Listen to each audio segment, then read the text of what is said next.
Vayera Elav Adonai Be'elenei Mamrei V'hu Yoshev Pesach Ha'oyel K'choy Mayoim Vayisa Einav Vayar V'hinei Shloisha Anoshim Nitzavim Alav Vayar Ton Savaton Mariae Magdalene Erchete Prois Kotias Etius Isis Omnimion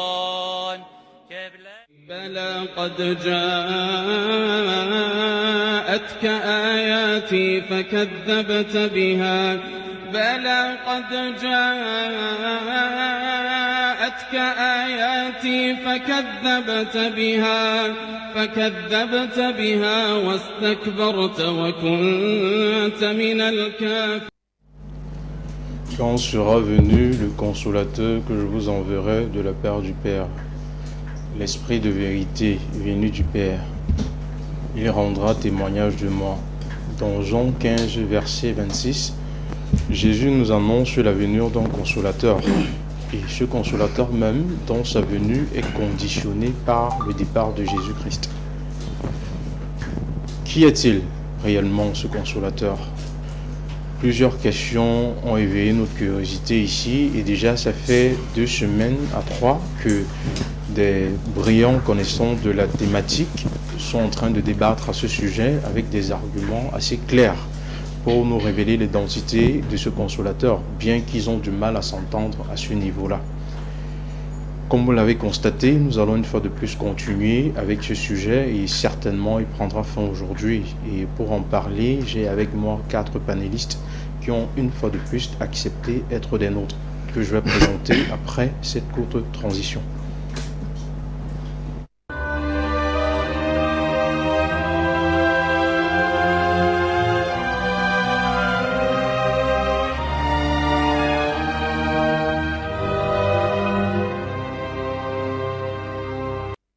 Mesdames et messieurs, bonsoir et bienvenue une fois de plus sur votre émission hebdomadaire Message unique sur AOC 7. Nous allons continuer à parler du consolateur aujourd'hui, mais à l'entame, je tenais déjà à vous dire merci à tous les téléspectateurs qui nous suivaient partout dans le monde, car grâce à vous, cette émission est en train de devenir culte. Je vous ai dit à l'entame de l'émission, j'ai avec moi 4 panélistes qui ont une fois de plus accepté d'être des nôtres aujourd'hui. Je vais présenter le premier qui nous a beaucoup manqué et une fois de plus, il a accepté de répondre à notre invitation aujourd'hui. Pasteur Matip, bonsoir et bienvenue sur votre plateau. Bonsoir mon cher Daniel, bonsoir à des milliers de téléspectateurs dans le monde entier. Bonsoir à tous mes co-panélistes de ce soir. C'est toujours un plaisir de se retrouver sur cette table de savoir pour pouvoir apporter plus d'éclaircissement, plus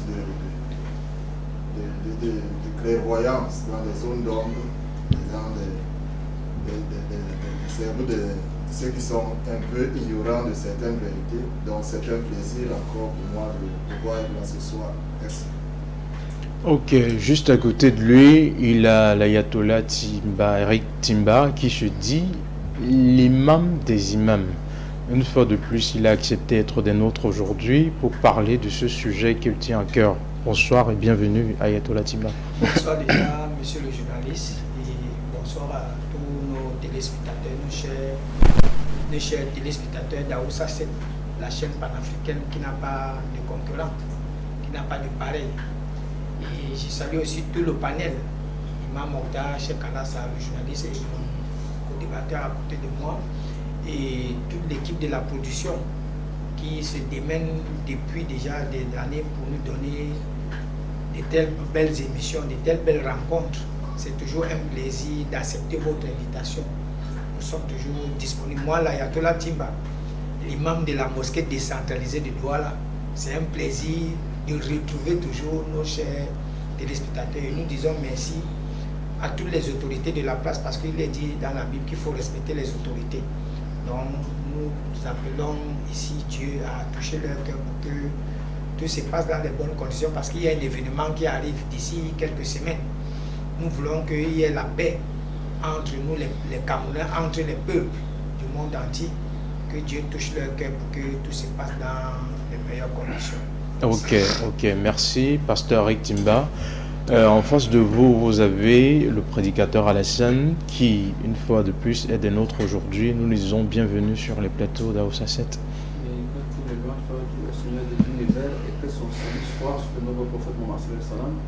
Sur sa famille, sur ses compagnons, tous ceux qui le suivent autour de nous.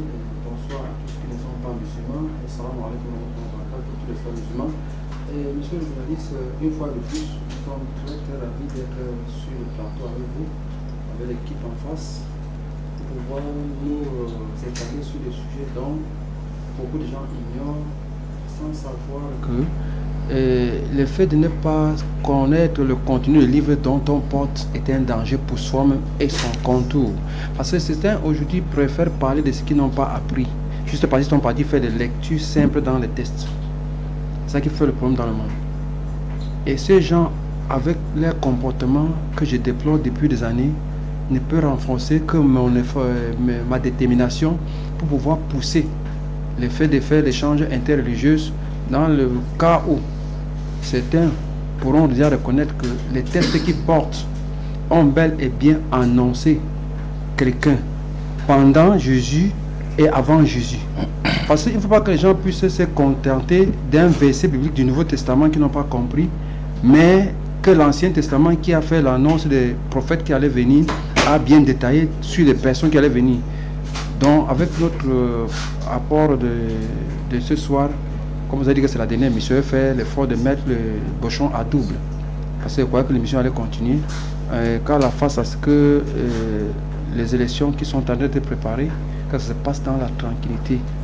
Et que les Camerounais ne pensent pas qu'eux peuvent changer le cours de l'histoire au Cameroun. C'est Dieu qui change le cours de l'histoire d'un peuple. Qu'on sort dans nos têtes, qu'on peut changer le cours de l'histoire du Cameroun. C'est Dieu qui change à notre place. Mais il utilise certains parmi nous pour le faire. Aucun ne peut changer le destin. Merci. Ok, merci. À l'entendre, nous avons vu le pasteur Timba dire qu'il était l'imam des imams.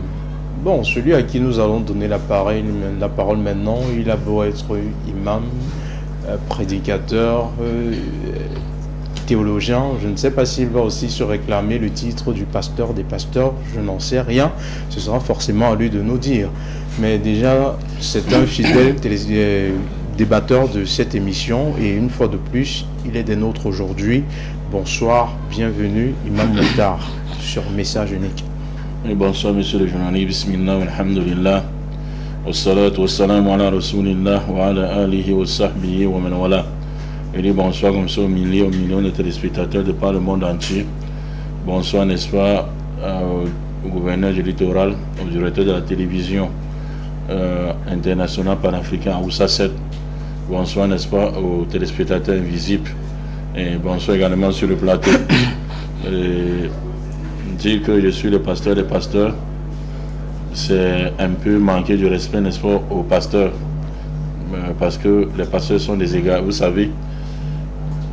On peut avoir des débats contradictoires entre nous, mais l'islam nous ordonne le respect, n'est-ce pas, de confession des gens, et ne pas s'octroyer, n'est-ce pas, les titres, n'est-ce pas, qui n'est pas pour nous, les titres qui ne sont pas pour nous, j'allais dire. Donc, le pasteur Mathieu, il est pasteur, je le respecte, en tant qu'il est pasteur chez eux, dans le groupe d'égarement où ils sont. Mais il reste le chef parce que il y a Timba dit qu'il est imam. Oui, vous savez le sens de l'imam dans le Coran. Le Coran peut avoir peut-être 12 sens de l'imam. Et Allah, parmi les sens de l'imam, il y a imam au coffre, donc l'imam de la mécréance. Donc Timba de vous faire comprendre clairement qu'il est l'imam des imams des mécréants. Vous comprenez? Donc l'imam des mécréants. Donc ce n'est que normal de s'octroyer, n'est-ce pas, ce titre qu'on lui concède, n'est-ce pas, imam au coffre. Vous comprenez un peu. Donc, alhamdulillah, parce que s'il était imam de la droiture, comme, n'est-ce pas, a été les imams, l'essence des imams comme la Torah, la voix, Abraham, etc., il devait être de ce côté. Malgré toutes ces évidences, malgré toutes les vérités qu'on a montrées, aujourd'hui encore, il s'est encore, n'est-ce pas, préparé pour venir encore prendre le fouet spirituel. Mais nous serons obligés de le faire, puisque nous sommes là pour les téléspectateurs. Donc, nous sommes là pour clôturer définitivement ce thème sur le consolateur, monsieur le journaliste. Merci beaucoup. Ok. Vous avez, chers téléspectateurs, déjà constaté que les tirs ont commencé à balles réelles. Il y a même déjà des fouets spirituels promis. Ce plateau, tous les samedis, qui est toujours transformé en ring. Mais Dieu merci, ce n'est pas une bataille physique, c'est une bataille des courants de pensée par la force des arguments. Ce, avec des tests bien clairs, ayant pour support la Bible, le Coran, pouvoir renvoyer les téléspectateurs à vérifier d'eux-mêmes tout ce qui est dit pour pouvoir se faire une idée claire de la chose. Et avant de passer la parole au premier, je tenais à rappeler aux chers téléspectateurs que l'émission est interactive. Comme ça, vous pouvez nous appeler au 658 93 52 15 ou envoyer des messages WhatsApp au 694 53 68 18. L'indice c'est le plus 237 pour ceux qui sont à l'étranger. Pour vous, Pasteur Matip, que représente le consolateur? Si quelqu'un se rapprochait de vous là maintenant pour vouloir connaître son identité, que pouvez-vous lui dire? Pour moi, c'est le consolateur. Déjà, merci encore de permettre de pouvoir m'exprimer sur ce plateau. Le consolateur, c'est l'essence même pour nous, d'autres termes du christianisme, parce que Jésus-Christ le met au même pied d'égalité que lui. Il dit, il est préférable que j'aille au Père et je vous laisse un autre. Donc cet autre-là, il est pareil pour nous comme Jésus-Christ. Donc il représente valablement Jésus-Christ et c'est celui-là aujourd'hui qui, je peux dire, est le gouverneur de l'Église du Seigneur, de la continuité de l'œuvre de Jésus-Christ dans le monde, dans l'invisibilité, parce que Christ, lui, il était physique, mais il nous a laissé celui-là qui n'est pas physique, mais qui est avec nous et qui habite en nous. Donc le consolateur, pour moi, c'est cette personne qui nous ramène dans la vérité et qui nous rappelle ce que le Christ a accompli pour nous et pourquoi est-ce qu'il est venu, et nous amène à comprendre même l'essence même de la personne de Dieu. Parce que sans le consolateur, dans le livre de Jean chapitre 4 verset 24, la Bible déclare que Dieu est esprit et il faudrait que ceux qui l'adorent en esprit et en vérité. Et ce consolateur là, sans lui, nous ne pouvons pas connaître, nous ne pouvons pas adorer Dieu. Parce que c'est lui, cette personne-là, qui vient pour nous instruire, nous amener dans l'adoration, dans la véritable adoration. Parce qu'il est un esprit, il communique à notre esprit la capacité de pouvoir adorer Dieu. Mais si nous n'avons pas reçu cet esprit-là, nous ne pouvons pas adorer Dieu. Donc voilà pourquoi pour moi, ce thème et ce consolateur, il est capital déjà pour moi, pour la vie chrétienne, pour une vie de communion avec Dieu, parce que sans lui, nous ne pouvons pas communier avec le Père. Merci. Ok. Sans lui, nous ne pouvons pas communier avec le Père, Pasteur Ektimba, car il est un élément indispensable.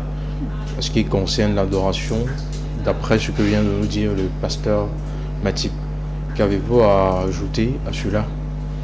Oui, merci encore, monsieur le journaliste, de me donner la parole. Nous avons un problème très sérieux que nous sommes déjà en train de débattre depuis pratiquement près de 2 semaines, si je me trompe, 3 semaines déjà. Et nos frères d'en face n'ont aucun élément pour nous démontrer ce que le consolateur dont Jésus a annoncé devrait être lui. Et vous-même, vous voyez que depuis 3 semaines aujourd'hui, ils ne veulent pas faire l'ouverture dans leur livre. Voici le Coran, c'est le Coran là. Ils ne veulent pas faire l'ouverture. C'est pour ça que moi je disais samedi dernier, le texte du Coran, la sourate 61, ayat 6, où Jésus annonce un autre Ahmad. Maintenant, les musulmans confirment que dans Jean 14, le verset 17, l'esprit de vérité, Jean 16, le verset 7, où il est question du consolateur. C'est pour ça que j'attirais votre attention la dernière fois que les 2 livres sont là. Jésus annonçait Ahmad en tant que roi. Parce qu'il a seulement dit que Ahmad doit venir. Et que signifie Ahmad? C'est pour ça qu'on l'a dit la dernière fois que l'émission, le sujet, on va faire même 2 mois sur ça.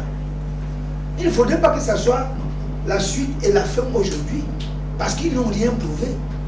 Il faut qu'on sache vraiment dans le Coran si Jésus annonçait le consolateur. Et selon le texte coranique, Jésus s'adressait à qui?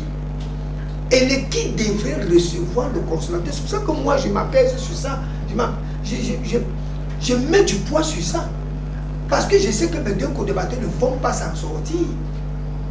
C'est pour ça que j'ai attiré votre attention la dernière fois. Le Coran est là. Et j'avais posé ma question la dernière fois, il n'a pas répondu. Le thème est là. Le consolateur. Qui est le consolateur annoncé par Jésus? Premier point. Jésus s'adressait à qui? Et à quel moment devrait venir le consolateur? Et quelles étaient les prérogatives du consolateur? C'est ça le problème. Et Jésus a dit dans Jean 14, le verset 17 que quoi?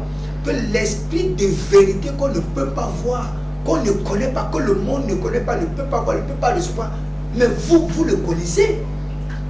Comment Jésus se base sur quelque chose? Il annonce dans le Coran que Ahmed va venir, après il vient dire à ses disciples que le consolateur dont je suis en train de parler là, le monde ne le connaît pas, ne peut pas le voir. Mais comment Jésus peut venir dire qu'un autre consolateur va venir? Bon, qui les a reçus? Qui a reçu le consolateur? Moi je voudrais que quand nos 2 co-débatteurs vont prendre la parole, les gens sont en train de nous regarder, les téléspectateurs sont assis déjà pour nous regarder parce que c'est un sujet d'une extrême importance. Ahmad signifie quoi? Est-ce que Jésus annonçait Ahmad comme un esprit? Parce que moi j'ai mené la recherche. Jésus parle de l'esprit de vérité. C'est de ça qu'il est question. C'est de ça qu'il est question. Jésus parle de l'esprit de vérité qu'on ne voit pas. Donc, que nos frères musulmans qui ne cherchent pas à dire que voici la Bible hébraïque, voici le dictionnaire, ceci. On n'a pas besoin de ces choses, on s'en fout de ça. Hein? Tous contre un, vous n'allez pas vous en sortir. Donc, rejoignez-moi dans ce que je suis en train de dire. Ouvrez le Coran, monsieur le journaliste, demandez-le d'ouvrir le Coran et d'expliquer aux téléspectateurs la sourate 61, ayat 6. Quelles étaient les prérogatives de Haman? Et que signifie Haman? Merci. Prédicateur Alassane, vous l'avez très bien suivi lors de sa prise de parole. Il a eu à dire des choses, évoquant des choses sur l'identité du consolateur. Qui allait le recevoir? Quelles sont ses prérogatives? Et maintenant, Ahmad tel qu'il est connu, qu'est-ce que vous pouvez dire aux téléspectateurs qui nous écoutent par rapport à cela? Peut-il avoir un lien entre les deux? C'est seulement ceux qui ont étudié qui peuvent me suivre. Voilà, il dit dans bientôt 16 ans que j'ai avec ce monsieur. Je parle la même chose chaque jour. Le terme Ahmad en arabe fait dire en français le loueur ou celui qui loue plus.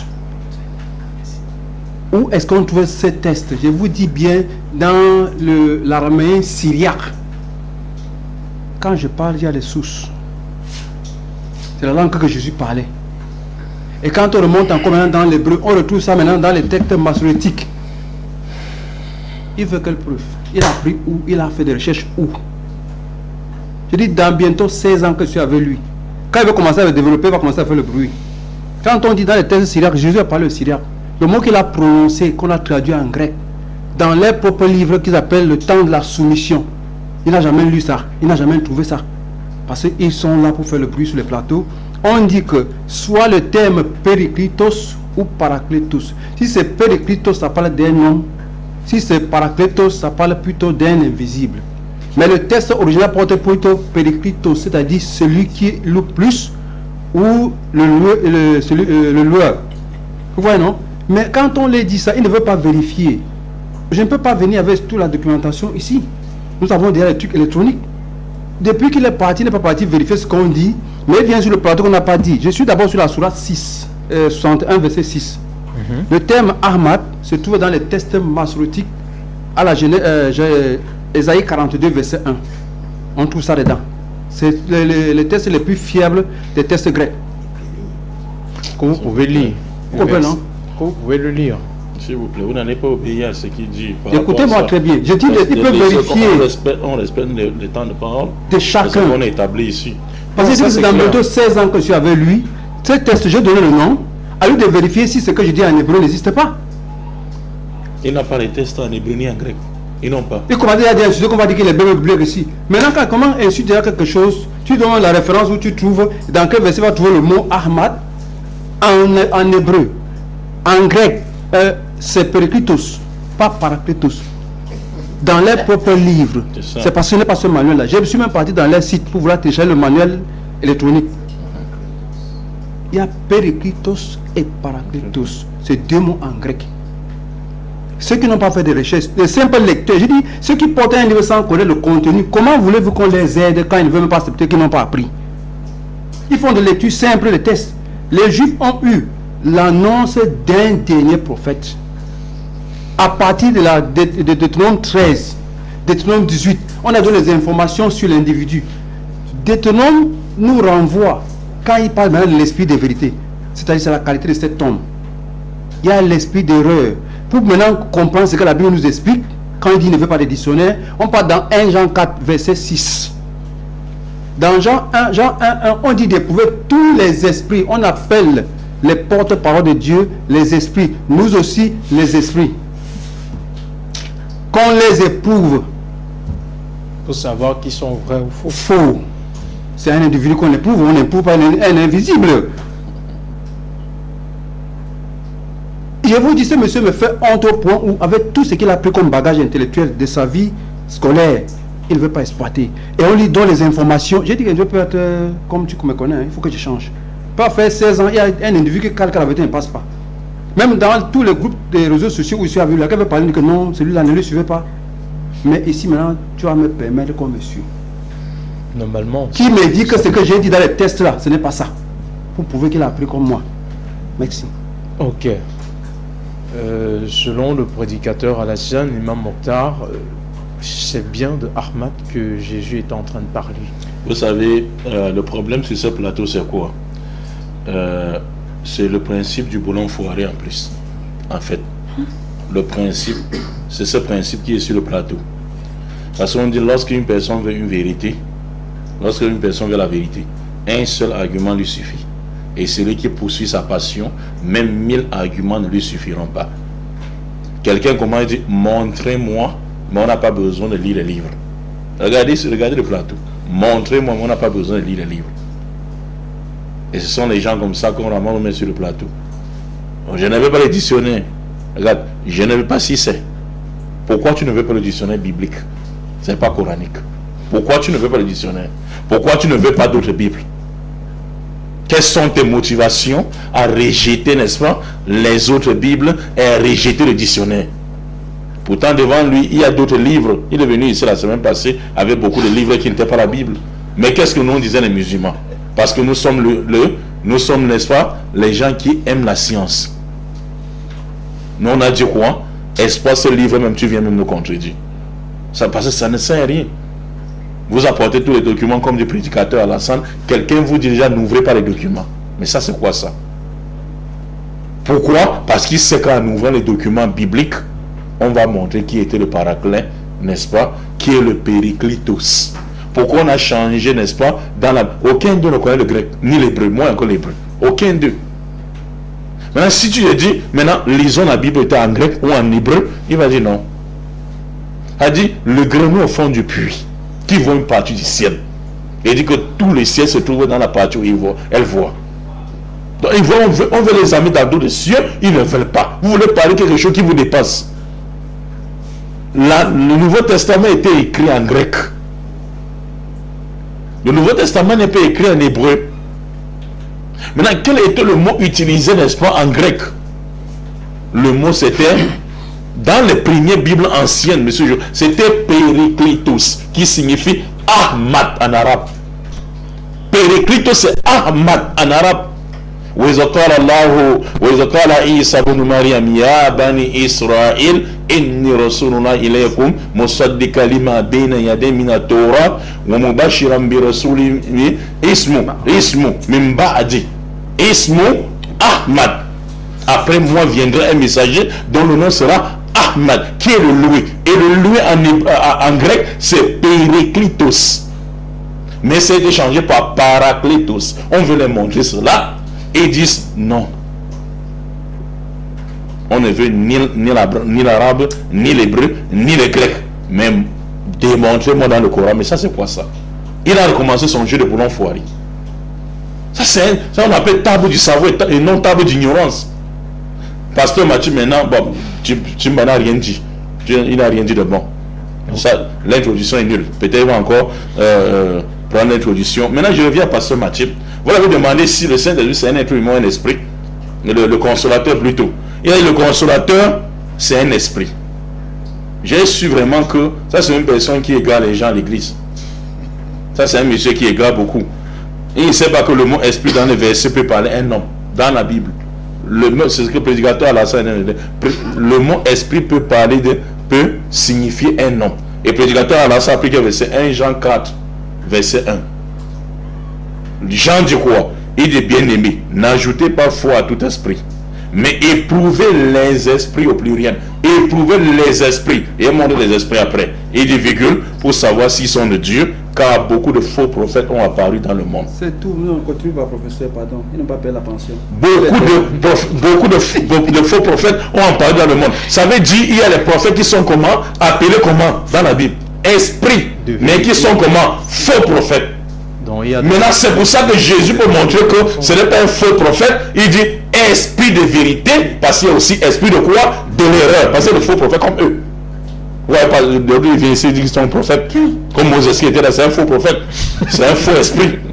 Vous comprenez un peu. Donc, c'est pour ça que Jean encore au chapitre, chapitre 6, chapitre 4, 6. Le verset 6. Il dit, en une minute, Imam Mokhtar. S'il vous plaît. Il dit ceci. Oui, il dit ceci. Oui, on va le rembourser le minute. Ici, parce que vous savez, c'est eux qui s'agissent souvent qu'on parle. Ici, dans 1 Jean 4, verset 6, Jean dit, ceux qui sont de Dieu nous connaissent. Et ceux qui ne sont pas de Dieu ne nous connaissent pas. C'est là que tu seras l'esprit de vérité et l'esprit de l'erreur. Et la Bible maintenant, ça fait 3e semaine qu'on dit. De Jérusalem dit dans Jean 14, parlant du consolateur, l'esprit de vérité. Jean 14, verset 15 à 16, non explicatif, c'est dans la Bible dit l'esprit de vérité. On dit dans les documents de Qumran, les massorétiques, que prenait le prédicateur, on opposait l'esprit de vérité et l'esprit de l'erreur, qui sont deux tendances d'un être humain. Le faux prophète et le vrai prophète. Mais ici Jésus parle du vrai prophète. Il sera un véridique. Et Mohammed est toujours été appelé le véridique Al-Amin. Mais il refuse. Il refuse cela. Pourquoi? Parce qu'ils ont la paresse de prier à 5 heures et il rester affamé pendant 30 jours, pendant le mois de Ramadan. Ici maintenant je vais finir. On va lui donner n'est-ce pas la parole. Maintenant ici il convaincra le monde en ce qui concerne. Regarde, Jésus parlant du consolateur dit dans Jean 16 verset 8. Quand il sera venu, il convaincra le monde en ce qui concerne le péché, la justice et le jugement. Supposons que c'est le Saint-Esprit. Le Saint-Esprit a-t-il convaincu le monde? Pourquoi vous évangélisez alors que le Saint-Esprit a convaincu le monde? Pourquoi vous évangélisez et vous faites des prédications? Pourquoi les messes? Alors que les gens étaient convaincus par le Saint-Esprit, dont Jésus a d'annoncer ici que vous dites que vous êtes porté de Saint-Esprit. Si les chrétiens sont portés de Saint-Esprit, pourquoi vous évangélisez? Il convaincra quoi? Le monde. Est-ce que le monde a besoin encore d'évangélisation? Preuve que vous ne comprenez pas. C'est parce qu'il n'y a pas le temps. Je ne veux pas finir l'émission. Donnez encore la parole. On écoute encore ce qu'ils vont dire pour corriger. Merci, Imam Mokhtar. Écoutez encore ce qu'ils vont dire pour corriger. Après cette brillante analyse de votre part, je vais passer la parole maintenant au pasteur Matip, qui certainement s'inscrit en faux par rapport à ce qui a été dit. Parce que selon lui, l'identité du Saint-Esprit est très claire. Il ne peut s'agir d'un homme ici. Et il va certainement nous apporter d'autres arguments qui sont convaincants. Merci de me l'avoir passé. Parce que parfois, l'imam Mokhtar croit que la vérité, c'est lorsqu'on parle fort qu'on dit la vérité. Mais ce n'est pas, c'est très loin de ça. C'est vrai, à des moments, on peut appeler l'esprit de l'erreur, l'esprit de faux prophète, comme il a essayé de définir. Mais ici, Jésus parle d'un consolateur comme l'esprit de vérité qu'on ne verra pas. C'est bien écrit. C'est Jésus qui l'annonce. Vous n'allez pas vous en sortir sur Là, c'est Jésus qui l'annonce. Il ne faut pas qu'on fasse divergence. diversion. Quand on commence à aller chercher des choses qui ne sont pas. Nous restons sur cette prophétie, parce que quand ils disent que c'est la prophétie pour eux que Jésus a annoncé dans la Bible, il y aura le consolateur. Mais Jésus, malheur pour eux, parce que Jésus précise bien que le monde ne le verra pas, parce que le monde ne le connaît même pas. Le monde ne le connaît pas, le monde ne le verra pas. Donc cela veut dire que c'est un esprit, ce qui est certain. Et maintenant, quand il parle par exemple que nous ne devons pas évangéliser, mais non. Pourquoi nous ne devons pas évangéliser? Comment est-ce qu'ils vont entendre s'il n'y a pas des gens qui sont envoyés? Et comment est-ce que ceux-là seront envoyés s'ils ne sont pas animés de l'Esprit de Dieu, pour l'animer, pour leur annoncer le royaume de Dieu? Il faudrait que l'Esprit de Dieu, comme Jean 4, verset 24 le déclare, que Dieu est esprit, il faut que ceux qui l'adorent en esprit et en vérité. Tu ne peux pas dire même que Jésus-Christ est Seigneur sans l'Esprit de Dieu. Il faudrait que l'Esprit de Dieu t'anime. Donc le Saint-Esprit est là, comme il a dit, qui va convaincre le monde. Mais il ne va pas, parce que c'est un esprit invisible, il ne va pas dire, tu ne vas pas le voir tenir au carrefour pour annoncer au monde que revenez. Mais certainement quelqu'un qui sera là, de la même manière que Jésus-Christ aussi avait un corps et qu'il était là. Nous aussi aujourd'hui, l'Esprit de Dieu là vient, il habite en nous, parce que Jésus le précise dans ce verset, hein, il le précise. Et je vais lire rapidement. Jean chapitre 14 verset 16, il dit: et moi je prierai le Père et il vous donnera un autre consolateur afin qu'il demeure éternellement avec vous. L'Esprit de vérité que le monde ne peut recevoir parce qu'il ne le voit point et ne le connaît point. Mais vous le connaissez car il demeurera avec vous et il sera en vous. Donc le consolateur sera en nous. Voilà pourquoi il est un esprit. C'est écrit. Il l'adresse à ses disciples. Et nous voyons cela même dans la vie d'un disciple. Nous voyons le consolateur agir dans la vie d'un disciple. Dans la vie de Pierre. Le consolateur a agi dans la vie de Pierre. Parce que Pierre, le jour où on attrape Jésus, il est dans la frousse et dans la peur. Il se cache. Et pendant qu'il veut se cacher, il se met au coin du feu et une petite fille arrive et lui montre du doigt et lui dit: cet homme aussi était avec lui. Pierre dit: non, je ne le connais pas. Jusqu'à ce que Pierre a renié Jésus 3 fois. Mais le même Pierre qui a renié Jésus 3 fois, qui avait peur, tu le retrouves après que Jésus ait accompli la promesse qu'il a dit dans le livre de Actes chapitre 1, le verset 8. Et vous recevrez une puissance. Le Saint-Esprit surviendra sur vous pour que vous soyez mes témoins à Jérusalem, en Judée, en Samarie, jusqu'aux extrémités de la terre. C'est l'Esprit de vérité. Voilà pourquoi ici, ce même Pierre, comme j'étais tantôt en train de dire, s'est levé lorsque le Saint-Esprit est venu. Il a fait un discours magistral devant l'auditoire qu'il ne pouvait pas parler hier. Je crois que c'est dans le livre de Actes chapitre 10. Je vais lire rapidement. Je n'ai pas voulu lire parce que nous tous nous avons... Quand ils ont pris la parole ici, ils n'ont donné aucun argument ici. Lis, frère. Donc dans le livre de Actes chapitre 10, à partir du verset 38, c'est Pierre qui dit, il dit: vous savez comment Dieu a oint du Saint-Esprit et de force Jésus de Nazareth, qui allait de lieu en lieu, faisant du bien et guérissant tous ceux qui étaient sous l'empire du diable, car Dieu était avec lui. Nous sommes témoins de tout ce qu'il a fait dans le pays des Juifs et à Jérusalem. Ils l'ont tué en le pendant au bois. Dieu l'a ressuscité le 3e jour et il a permis qu'il apparût. Donc ici, c'est Pierre qui est en train de faire ce discours. Et c'est le même Pierre, avant l'arrivée du Saint-Esprit, qui se cachait, qui avait peur d'une petite fille. Donc voilà pourquoi Jésus a dit, le Saint-Esprit viendra, il sera en vous. Vous recevrez une puissance. Et Pierre a reçu cette puissance qui est le Saint-Esprit. Voilà pourquoi il s'est tenu devant le Sanhédrin pour donner ce témoignage que hier, il était en train de se cacher. Donc c'est ça l'action du Saint-Esprit dans nos vies. Quelqu'un qui ne pouvait pas s'exprimer, mais s'il est sous l'emprise du Saint-Esprit, il va s'exprimer et il va dire des choses. Parce que nous-mêmes qui prêchons parfois, tu peux être sous l'emprise du Saint-Esprit. Là, pendant que tu es en train d'enseigner, il te donne certaines révélations de la parole de Dieu que tu ne connaissais pas. Donc c'est le Saint-Esprit, c'est notre aide, c'est lui que le Seigneur nous a donné. Il n'est pas une personne parce qu'il précise très bien. Donc l'équipe en face, qu'ils cherchent encore, là ils vont trouver leur consolateur. Parce que quand on parle de consolateur, si nous voulons définir le consolateur, c'est quelqu'un qui apporte une consolation. C'est quelqu'un qui apporte un soutien, une aide à quelqu'un qui est en difficulté. Comme Pierre était faible, le Saint-Esprit a apporté la force de pouvoir annoncer l'évangile. Mais Mahomet, pardon, il a apporté quelle consolation à qui? Il a passé le temps à massacrer les gens. Quelle est la consolation qu'il me donne des versets coraniques là où Mahomet a apporté de la consolation?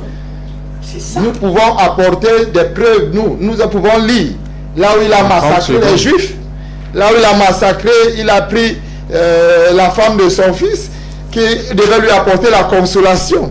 Donc nous ne pouvons pas dire ce n'est pas dire un mot tout simplement. Consolation, ce n'est pas un mot. Consolateur, ce n'est pas un simple mot. Ce n'est pas un nom. Ce n'est pas un slogan. Ce n'est pas un slogan non plus. Mais c'est une vertu que le Saint-Esprit incarne et qui se manifeste au travers des hommes. Merci.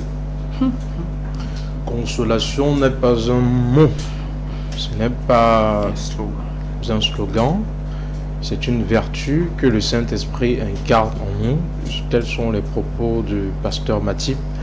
Et je pense que vous avez certainement un plus à apporter là-dessus. Parce que durant son temps de parole, je vous ai senti assez enthousiaste sur le plateau. Monsieur le journaliste, le thème s'il ne va pas finir. On a déjà fini avec Timba. Ils n'ont pas d'argument. Monsieur le journaliste, vous avez vu quand j'ai fini mes 5 minutes que vous m'avez accordé, la partie en face, qu'est-ce qu'ils ont dit de bon? C'est les téléspectateurs qui nous regardent. Hein? Nous ne venons pas ici pour nous-mêmes, nous venons pour les téléspectateurs et ils prennent le temps de s'asseoir, d'attendre l'émission parce qu'ils veulent connaître la vérité. Dans mon propos, j'ai dit que je vais rester dans ça, je ne suis pas dans ça. Voici le Coran ici. La Sourate 61, ayat 6. Ahmad, quelles étaient ses prérogatives? C'est ce que je demande. Les prérogatives d'Ahmad, c'était quoi? Il devait venir faire quoi? Ils ont oublié. Le Coran dit, Allah dit que les Arabes n'avaient jamais reçu de messager. Maintenant, si on s'en tient à la Sourate 61, ayat 6, mais il était préférable que Jésus s'adresse aux Arabes, hein, en disant que moi je suis le messager envoyé à la nation d'Israël, mais vous allez recevoir votre consolateur. Et c'est très clair. Faisons une analyse logique pour que tous les téléspectateurs qui nous regardent puissent aussi aller faire les vérifications. Comme le frère a dit, il a dit que l'esprit de vérité que le monde ne peut pas voir, ne peut pas connaître, ne connaît pas. Mais comment les disciples connaissaient l'Esprit Saint? Puisque Jean 14, le verset 26. Lis-moi Jean 14, verset 26. Parce que dans la traduction du monde nouveau, c'est assistant. Lis dans la traduction de lui, c'est bon. Jean 14, le verset 26. Je lis rapidement. Mais le consolateur. Arrête-toi. Mais le consolateur. Continue. L'Esprit Saint. L'Esprit Saint. Très bien. Vous voyez, selon lui, c'est bon, hein? Voilà quantité de Bibles ici. C'est pour ça, c'est à quoi? Nous vous interrogeons dans votre livre. C'est vous qui prêchez partout que le consolateur dont Jésus a annoncé, c'est Ahmad. Et moi, j'ai fait la recherche. Mais si Ahmad, c'est le loué, le consolateur veut dire quoi en arabe? On a vu ceci la dernière fois. Consolateur veut dire moisi. Quelqu'un qui console. Bon, entre moisi et le loin, on choisit quel? Il faut les demander de choisir. Il dit qu'il est, je suis avec lui, ça fait plus de 16 ans, c'est vrai, je suis avec lui, ça fait plus de 16 ans. Il a parlé même d'un truc ici que on n'a pas le livre, le temps de la soumission. Moi j'ai ce livre. Il a parlé de ça ici, il veut mettre la main sur la tête maintenant. Il a dit, j'ai ce livre, c'est moi qui lui ai montré ce livre. Et c'est un livre publié par les témoins de Jéhovah. Qu'est-ce qu'il va dire? Il vient ici parler des bassorétiques, c'est monté, c'est ça. Qu'est-ce que le Coran parle? Le Coran dit quoi? Donc en fait ici, nous islam, lui et moi là, c'est nous les vrais musulmans. Hein? C'est nous les vrais musulmans, les vrais imams. Voici le Coran ici, monsieur le journaliste. Interpellez-les dans le Coran. À quel moment les Arabes devraient recevoir le consolateur s'ils n'ont pas entendu parler de ce consolateur et qui n'avait pas reçu d'avertissement? À quel moment? Comment devrait-il reconnaître le consolateur dont Jésus a parlé alors qu'ils n'en ont jamais entendu parler? Mes chers frères, et tous les téléspectateurs qui nous regardent, je remets tout à votre conscience. Prenez le Coran, la Sourate 61, ayat 6. Lisez encore bien la Sourate 61, ayat 6. Samedi prochain, le numéro est là. Appelez, nous allons vous répondre. Voilà que les frères sont coincés. Aucun élément. Ne peut pas s'en sortir. Regardez vous-même, Jésus dit que le consolateur, l'Esprit Saint, est-ce que Mohamed est un esprit? C'est ça que j'ai posé la question la dernière fois, il n'a pas répondu, il savait que s'il répond, c'est chaos. On a vu Mohamed, on a touché Mohamed, les Arabes. Maintenant la sourate 16, ayat 105, si je ne me trompe pas, dit que c'est Gabriel qui est l'Esprit Saint. Vous ne voyez pas qu'il y a une grosse contradiction? Il y a une très grande contradiction. Si Jésus parle de l'Esprit Saint, que les disciples devraient recevoir l'Esprit Saint. Bon, si Gabriel, selon le Coran, est l'Esprit Saint, donc les disciples ont reçu Gabriel. C'est ça, mes chers amis.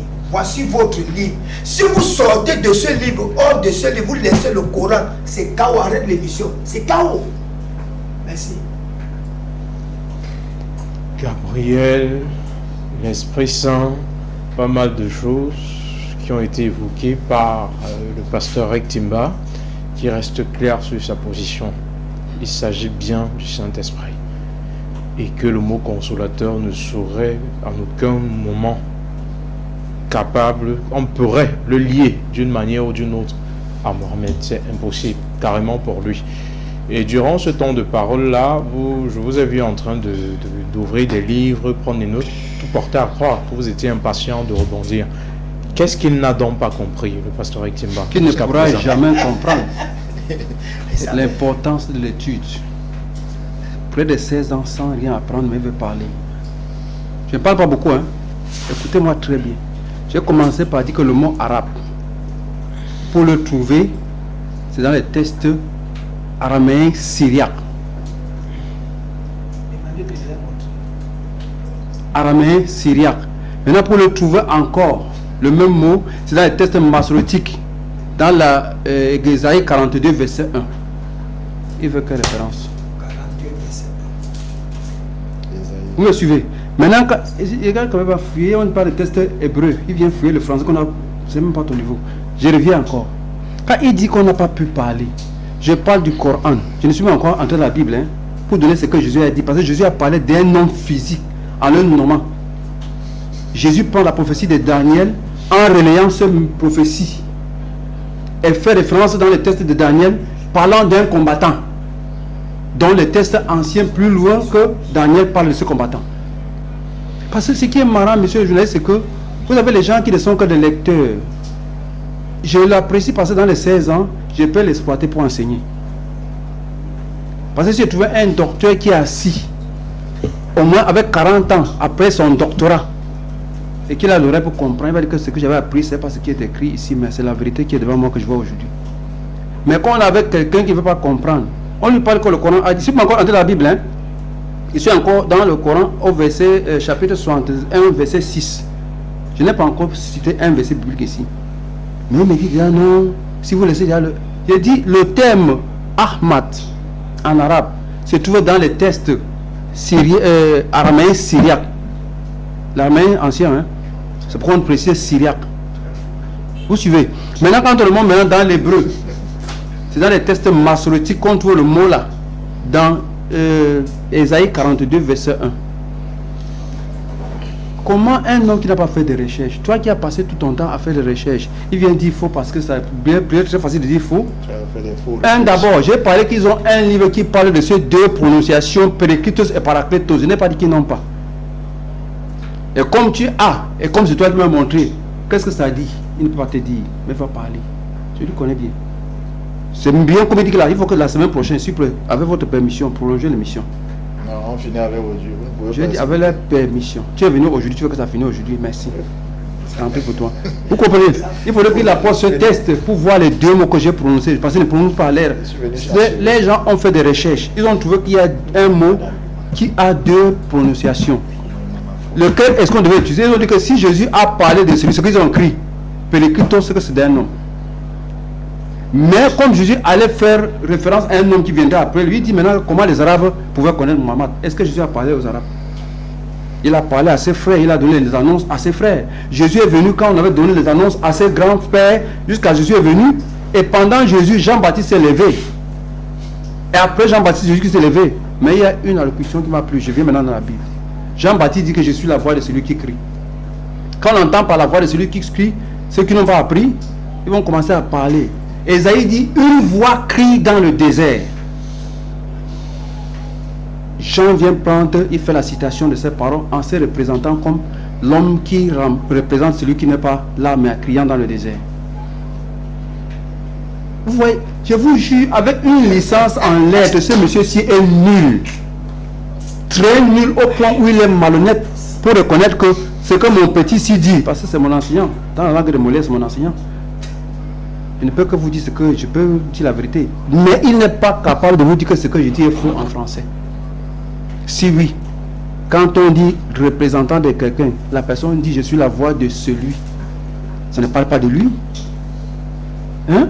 Mais à ma grande surprise encore, il vient encore lever un point que non, puisque vous avez déjà tous les tests ici, on ne veut pas. On les a donné deux tests pour éclairer les lanternes. Parce que l'Esprit Saint n'est pas l'Esprit de vérité. C'est deux choses différentes. Et pour trouver le mot Esprit Saint dans le Coran, qu'il a transmis le Coran, parce qu'il n'y a pas deux transmetteurs du Coran. Il y a seulement l'ange Gabriel. Qui est l'Esprit Saint? Il y a le Coran qui était transmis par un seul ange. J'ai fait 2 semaines. On dit celui qui refuse de voir, c'est celui qui se fait aveugle. J'ai mis comme ça. Est-ce que Esprit Saint est synonyme de l'Esprit de vérité? Il sort de nulle part, il ne le suivait pas. Patata, patata, comme il a dû faire comme il fait là. Maintenant, le terme Esprit Saint est plutôt l'ange. Le Coran le confirme. Vous comprenez? Maintenant, quand on dit que Jésus était avec l'Esprit Saint venu réconforter Jésus, est-ce qu'il s'entend quand il parle dans la Bible? On dit que le Saint-Esprit est venu réconforter Jésus. Simon avait l'Esprit Saint avec lui. Ce sont les gens qui veulent pas la vérité. Mais il veut faire, c'est-à-dire quoi, la diversion et le spectacle pour passer à la télé. C'est ce que j'ai remarqué à ce monsieur-ci. En ville, il fait le spectacle pour qu'on le voit parler, qu'il a aussi parlé. Il est mieux de ne rien dire quand ça ne doit pas servir. Il vaut mieux se taire. En près de 16 ans que je suis avec ce monsieur, ce que je vous parle ici là, j'ai commencé à le parler un jour, toute la journée, de 6h jusqu'à 21h. Dans son bureau, où il ne travaillait pas. Mes heures de prière, je partais, je revenais. Après, celui-là qui ne connaissait rien de la Bible, en tant que témoin, il a commencé à faire des recherches. Que Dieu à la soit loué, mais ces recherches ne servira à rien s'il n'est pas sincère. Maintenant, quand Jésus dit que le Fils de l'homme va venir, de quel Fils de l'homme Jésus dit qu'il va venir? mais n'est pas de la personne physique. Jésus que le Fils de l'homme va venir. On ne parle pas du Fils de l'homme ici. Ce n'est pas toi, monsieur Eric Timba. Qui donne le verset? Monsieur Eric Timba. Qui donne le verset? Monsieur Eric Timba. Je pense avoir été clair la semaine dernière. Le principe de l'émission est simple. Dans le Nouveau Testament, plus de 50 versets. Une minute, une seconde, prédicateur Alassane. Je pense que le principe de l'émission est simple. Nous ne sommes pas dans un marché ici. Et jusqu'à preuve le contraire, c'est moi qui donne la parole sur ce plateau. Je pense avoir dit ceci. Quand c'est le temps de parole de chacun, il est libre de raconter des inepties, ce qu'il veut. C'est son droit. Après ça, pendant qu'il est en train de parler, vous prenez des notes, vous avez l'occasion de rebondir après, si vous jugez que ce qu'il dit n'est pas vrai. Parce que ce que vous étiez en train de dire tout à l'heure, forcément, il n'était pas d'accord avec ce que vous étiez en train de dire. Mais est-ce qu'il vous a interrompu? Non, il vous a laissé aller jusqu'au bout. Parce que si on laisse le principe de l'émission comme ça va se transformer, on aura l'impression qu'on est dans un marché. Ça ne se fait pas sur un plateau. Peu importe, je dis bien peu importe ce qu'il dit. S'il veut dire même que le Saint-Esprit c'est ceci, c'est son droit. Puisque vous aurez le temps de parole pour pouvoir l'exposer. Et c'est l'opinion, c'est les gens qui nous regardent qui sont en même de juger, de savoir qui dit quoi. Parce qu'ils peuvent vérifier sur la base de l'écriture, des écritures, tout ce qui est en train d'être dit sur ce plateau. La Bible que vous voyez devant vous, monsieur le journaliste, c'est un livre juif. Il y a les informations qu'on a données aux juifs. Maintenant, je quitte sur Jean-Baptiste. Quand il a commencé son ministère, les Juifs eux-mêmes ont envoyé des jurés pour venir poser la question à Jean-Baptiste sur 3 personnes. Ils sont qui pour dire que c'est faux? Ils partent dans un livre familial, ils disent que c'est pour eux, les chrétiens. D'abord, je peux blaguer tout. Les Juifs adorent le Créateur dans le judaïsme, pas le christianisme. Une rectification pour les faire réveiller. Et Jésus n'a jamais judaïsé qui que ce soit pendant son ministère. Comment un sauveur du monde vient n'appelle pas les gens? Il interdit qu'on appelle ceux qui parlent de pureté de Dieu vers lui. Lui-même n'a pas appelé ces gens-là vers lui. Et blâme même ceux qui le faisaient. Où va le monde? Je peux m'arrêter ici, monsieur le journaliste, parce qu'il y a encore le temps. Ok. Imam Mokhtar, je vous ai vu prendre des notes tout à l'heure lors de la prise de parole. Quelle note? Je ne prends de Eric Timba. Et maintenant, je ne prends pas les notes. Le temps vous est venu de pouvoir rebondir par rapport à tout ce qui a été dit concernant l'identité du consolateur, le fait que Mohammed ne pouvait pas l'être. Non, ça veut dire que j'ai pris les notes, je n'ai pas pris les notes. On prend les notes lorsque quelqu'un dit, les gens disent des choses qui sont importantes. Devant moi, vous ne voyez pas, je n'ai pas le stylo. Comment vous pouvez dire que j'ai pris? Je ne prends pas les notes. Je prends quelles notes? Qu'ils ont d'abord dit que quoi? Ils ont dit le Saint-Esprit, le consolateur c'est le Saint-Esprit. Et moi je vais plutôt répondre plus à Pasteur Mathieu, puisqu'il peut comprendre la vérité. Parce que l'autre, il enseigne pratiquement, il ne connaît d'abord, excusez-moi, il ne connaît rien. Comment quelqu'un va enseigner une chose qu'il ne connaît pas? Et tout le temps, il ne parle, il ne s'écoute que lui-même. C'est souvent le malheur avec lui. Il parle, il s'écoute lui-même. Il ne parle pas aux gens. Parce que s'il parle aux gens, entrez dans les réseaux sociaux, ceux qui sont sur les débats, les gens sont en train de se moquer de lui-même, les chrétiens. Et ils viennent de dire qu'ils sont là pour les téléspectateurs. Les mêmes sont en train de l'insulter dans les réseaux sociaux. Les mêmes. Pourquoi? Parce qu'il est en train de perdre le temps sur le plateau. Il ne dit rien de bon. Donc je reviens à Pasteur Mathieu pour dire, lorsque vous dites que c'est l'Esprit Saint qui est le consolateur, la Bible a dit l'Esprit Saint et non un esprit. Ça c'est qui est non un Esprit Saint. C'est ce que vous ne comprenez pas. Pourquoi? Parce que même la langue de la Bible vous ne connaissez pas. La langue de Molière, mais vous avez des difficultés, on ne sait pas. Et vous avez dit l'Esprit Saint vous enseigne. Puisqu'on a dit le consolateur devait venir vous conduire dans toute la vérité. Jésus parlant des disciples, il vous conduira dans toute la vérité. Et il a dit pour eux c'est l'Esprit Saint. Or l'Esprit Saint dans le monde chrétien, c'est la 3e personne de la divinité. C'est Dieu chez les chrétiens. L'Esprit Saint c'est Dieu. Mais en parlant, n'est-ce pas, au verset 12 de Jean chapitre 16, s'il vous plaît, arrêtez de ricaner. Arrêtez de rire, même si vous ne dites rien de bon. Respectez au moins votre âge que de rire sur le plateau. Pour rien. Donc ici dans Jean chapitre 16 verset 12 on dit, il ne parlera pas de lui-même, mais il dira tout ce qu'il aura entendu. Si l'Esprit Saint c'est Dieu dans le monde chrétien, Pasteur Mathieu, vous savez que l'Esprit Saint c'est Dieu, c'est une partie de la divinité. Comme vous dites, vous racontez ça aux gens. Chez qui Dieu va-t-il entendre les paroles pour dire aux gens? Chez qui? Ça, c'est ce qu'il vous dit d'abord rectifier. Et deuxième de chose, vous dites que le Saint-Esprit vous a conduit dans toute la vérité. Si le Saint-Esprit vous avait conduit dans toute la vérité, il ne devait pas avoir des groupes de chrétiens qui pensent, n'est-ce pas, vous êtes vachement divisés sur la personne de Jésus-Christ. Même avec l'homme que tu as assis, vous n'êtes pas d'accord sur Jésus-Christ. À quoi est-ce que l'Esprit Saint vous a enseigné? Il y a un premier groupe qui dit Jésus est Dieu, Fils de Dieu, être humain, et quoi la Trinité catholico-protestante et catholique. Il y a un deuxième groupe qui dit Jésus est Dieu, Fils de Dieu, être humain, et quoi la Trinité, n'est-ce pas? Sabellius, enseigné par le faux prophète américain William Maru Branham. Il y a un troisième groupe qui dit que Jésus est le plus Fils de Dieu, au sens strict du terme. Et les deux premiers groupes ne croient pas à ce troisième groupe. Il y a un quatrième groupe qui dit Jésus est plutôt le Fils de Dieu, au sens figuré, qui ne croit pas aux trois premiers groupes. Et il y a un cinquième groupe où se trouve M. Timba, qui dit Jésus n'est pas Dieu, mais c'est un Fils de Dieu. Parce qu'ils ont été embrouillés par Dieu a envoyé son Fils sur la terre, machin truc. Ils sont arrivés à dire que Jésus c'est un Dieu subordonné. Ce n'est pas le Dieu véritable. Et tous ces sont assistés par le même, un même Saint-Esprit qui n'arrive pas à leur dire qui est Jésus. Jésus qui est le centre même de la Bible. Jésus qui est le centre même dans le christianisme.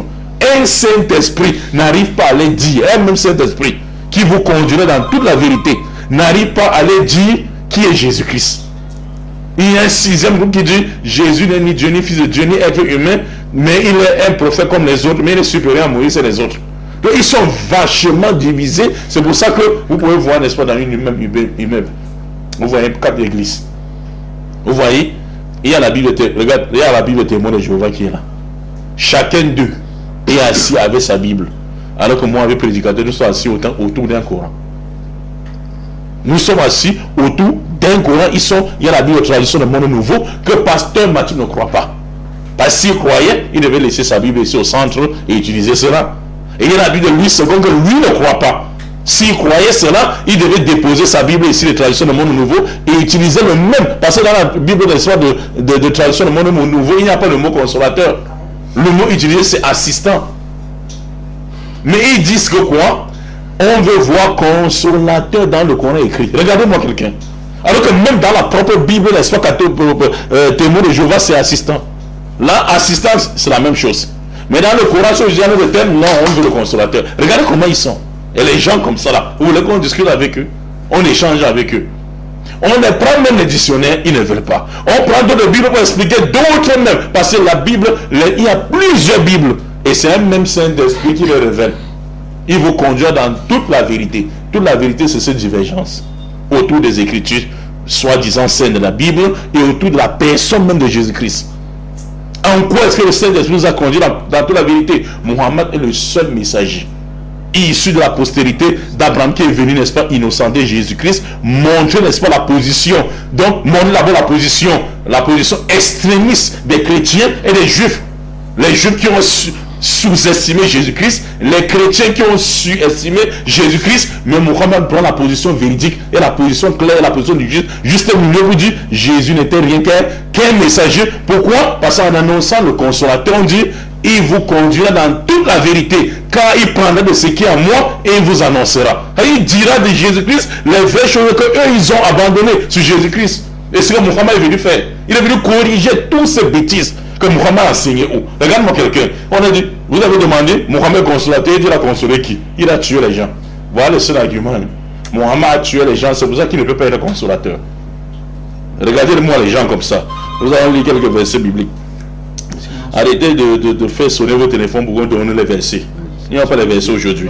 Deutéronome chapitre 21, verset 18. Écoutez, chers téléspectateurs. Deutéronome 21, verset 18 à 21.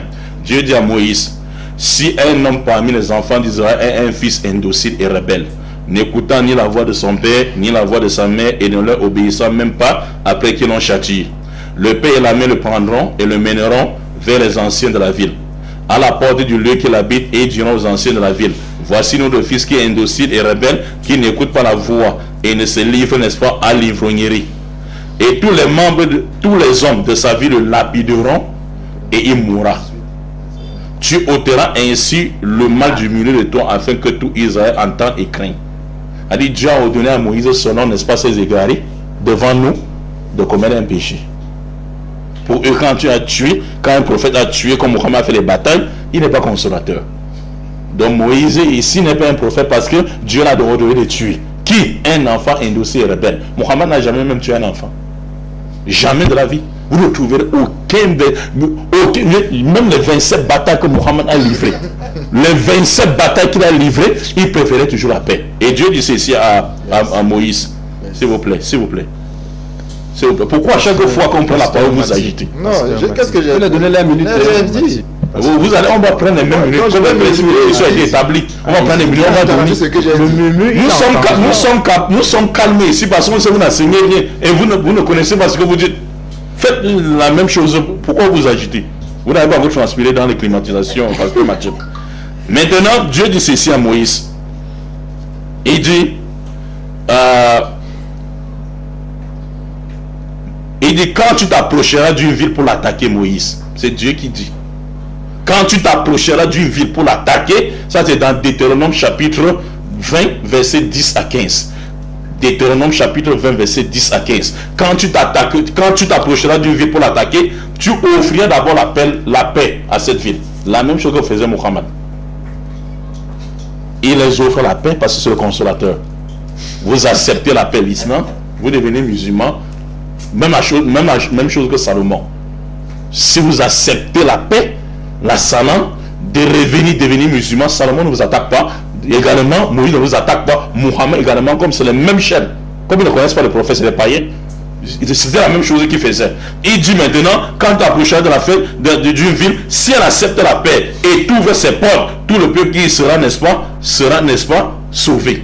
Mais s'il n'accepte pas la paix, Moïse, et qu'elle veuille faire la guerre, alors tu l'assiégeras et les tueras tous. Mais les musulmans, en tant que musulmans avertis, ne peuvent pas utiliser ça pour dire que Moïse c'est un pécheur. Preuve, n'est-ce pas, de quoi? De l'ignorance. Non, ils ne connaissent pas. Ils ne connaissent pas les messagers. Jésus-Christ lui-même. Et il dit ceci maintenant. Quand je vous ai envoyé dans Luc chapitre 22, à partir du verset 34 jusqu'à 36, il dit, quand je vous ai envoyé sans bourse et sans chaussures, vous avez manqué de quelque chose pour aller prêcher l'évangile. Les disciples ont dit non. Et il dit maintenant, je vais partir. À partir de maintenant, c'est lui qui a une bourse qui la prenne. Qu'elle la prenne. C'est lui qui a un sac qui le prenne également. Et c'est lui qui n'a point d'épée, vende son vêtement pour acheter une épée. Parce qu'il y a là quoi? Division maintenant dans une maison. Un père va se révolter contre son fils, vice-versa. Une mère contre sa fille et vice-versa. Une belle-mère et sa belle-fille et vice-versa. À cause de quoi? Parce qu'il y a les gens qui n'aiment pas la paix, raison pour laquelle le gouvernement du monde entier a créé, n'est-ce pas? Ils ont créé, n'est-ce pas, les polices au sein, n'est-ce pas, de la population appelée gardiens de la paix, parce qu'il y a les gens qui n'aiment pas la paix. En 30 secondes. Vous comprenez pour eux. Donc pour eux, si une personne meurt ou bien on tue une personne, même si elle est coupable, qui reste là, on la laisse. C'est que tu es le consolateur. Regardez-moi ça. Depuis qu'ils sont... On dit qu'il y a le consolateur, ils sont incapables, dans l'incapacité, mais il dit, on les montre même dans le Coran, dans la Bible, ils sont dans l'incapacité. Donc maintenant, c'est à nous maintenant de leur poser les questions. Puisqu'on a tout montré ici, ils ne veulent rien. Les dictionnaires ne veulent pas, les Bibles ne veulent pas, même les traductions, ils ne veulent pas. On les pose maintenant une question. Donnez-nous ce que le Saint-Esprit vous a enseigné dans le monde chrétien général. Une seule chose, que les chrétiens sont unanimes sur ça, pas deux.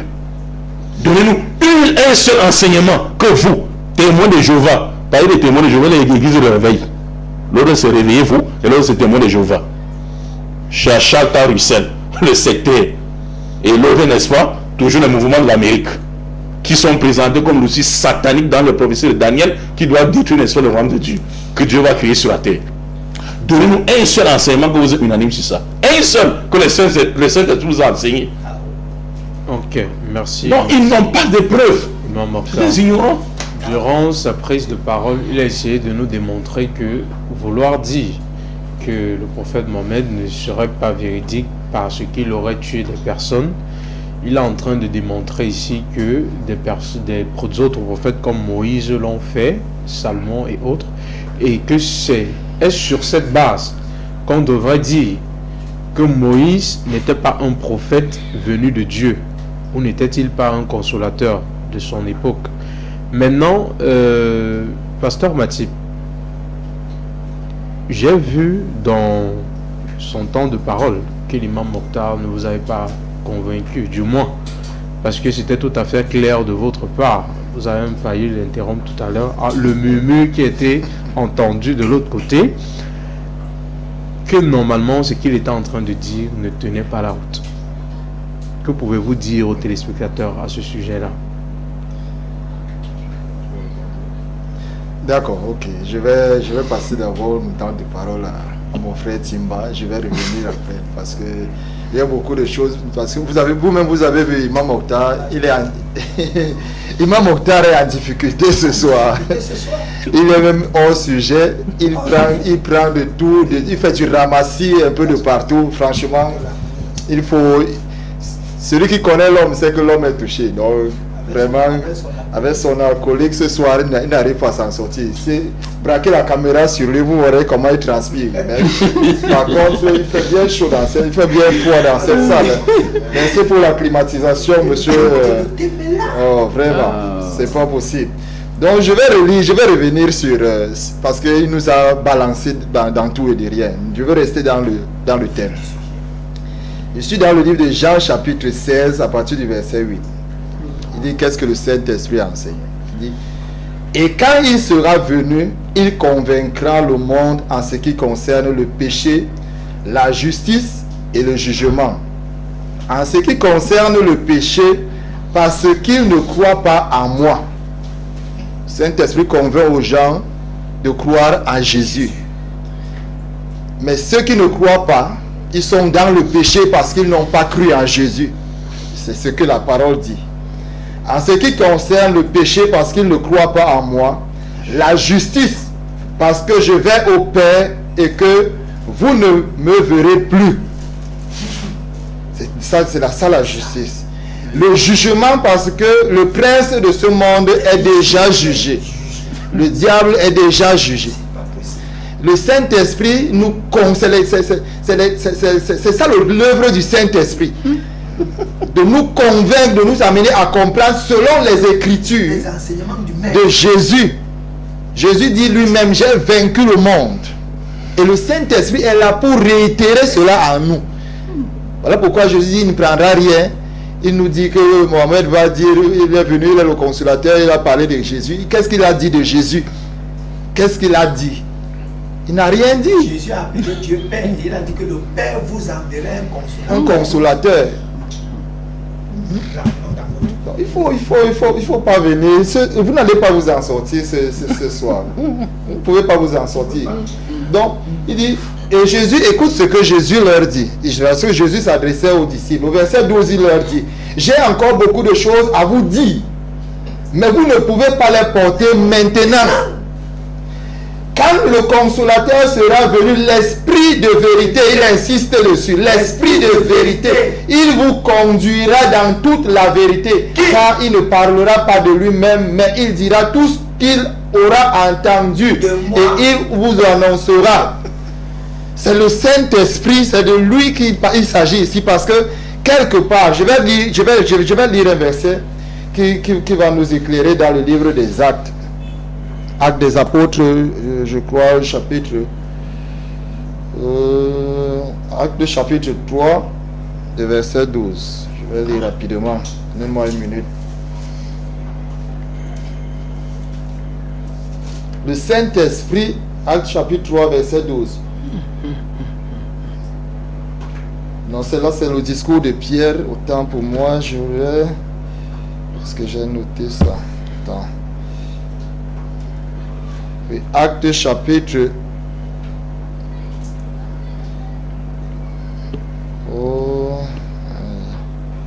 le Saint-Esprit, comme il a dit tout à l'heure, le Saint-Esprit n'est pas l'esprit de vérité, il veut mélanger, mais le Saint-Esprit quelque part on l'appelle même aussi l'esprit de Jésus, parce que quand tu vas dans le livre de Jean chapitre 15, quand tu lis tout le chapitre, tu vas trouver là-bas le Père, Jésus dit le Père, le consolateur que le Père vous enverra à mon nom. Mais vers la fin, il dit que l'esprit, que moi-même je vais envoyer le consolateur.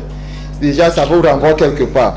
Donc, je vais lire dans le livre de Actes, chapitre, le Saint-Esprit qui est l'esprit de Jésus, Actes chapitre 16, oui, verset 7. Actes chapitre 16, verset 7, il dit que le Saint-Esprit ne parle pas, l'esprit... on n'éprouve pas l'esprit et tous des histoires. Écoute ce que la Bible dit. Acte chapitre 16, à partir du verset, je vais lire le verset 7 et le verset 8, pour que tu puisses bien comprendre, mon cher Alassane. Tu apprends sans comprendre, sans connaître.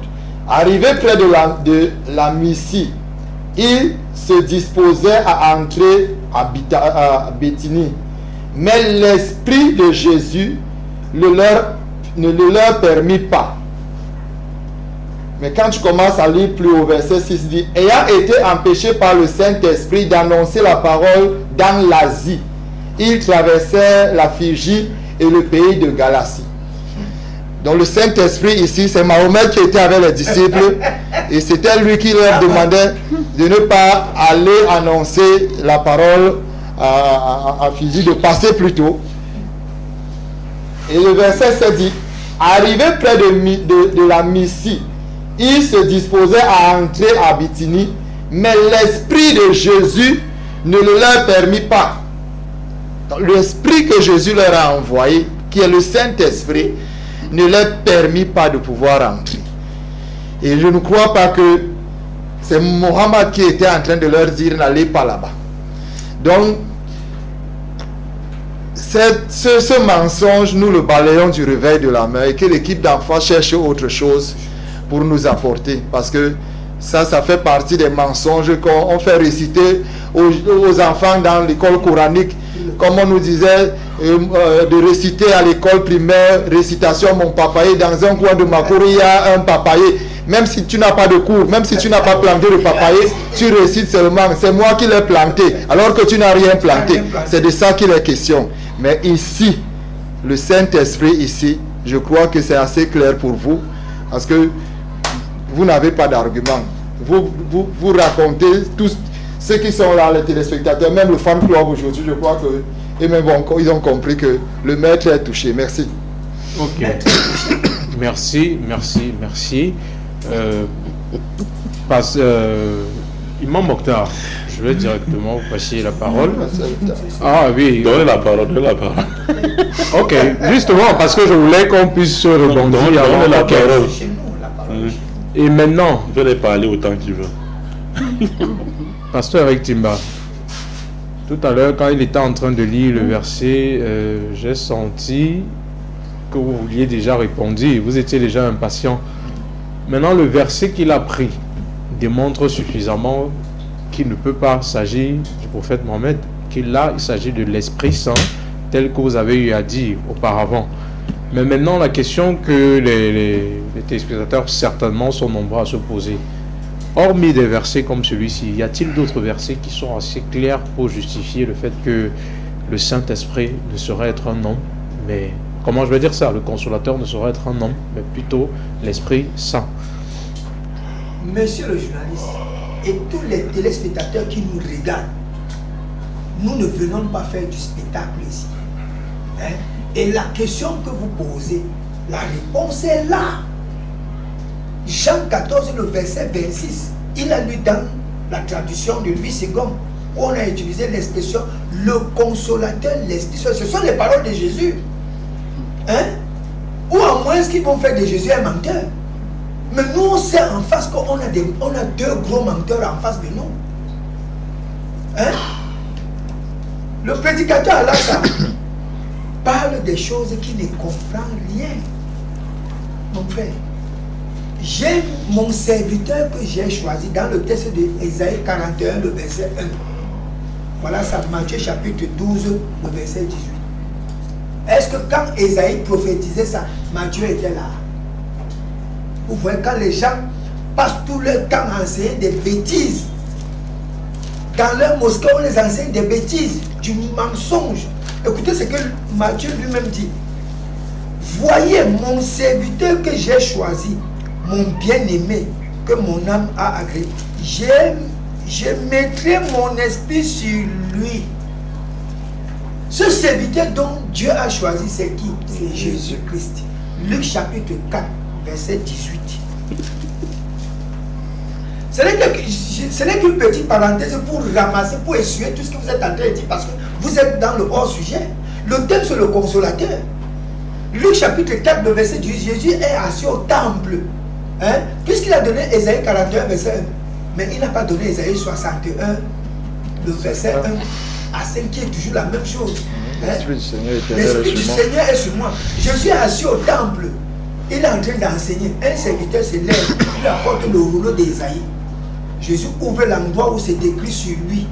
On peut lire, non? Oui. Lis-nous ça. Luc chapitre 4, verset 18. Ça, c'est le traitement qu'on vous a réservé aujourd'hui. Moi, je reste dans le Coran. Ça, c'est pour pallier les bêtises que vous êtes en train de dire. Nous, on vous attend sur votre livre. Luc chapitre 4, verset 18. Verset 18. Oui, je lis rapidement. Oui. L'Esprit du Seigneur est sur moi. Oui. Parce qu'il m'a oint pour annoncer une bonne nouvelle aux pauvres.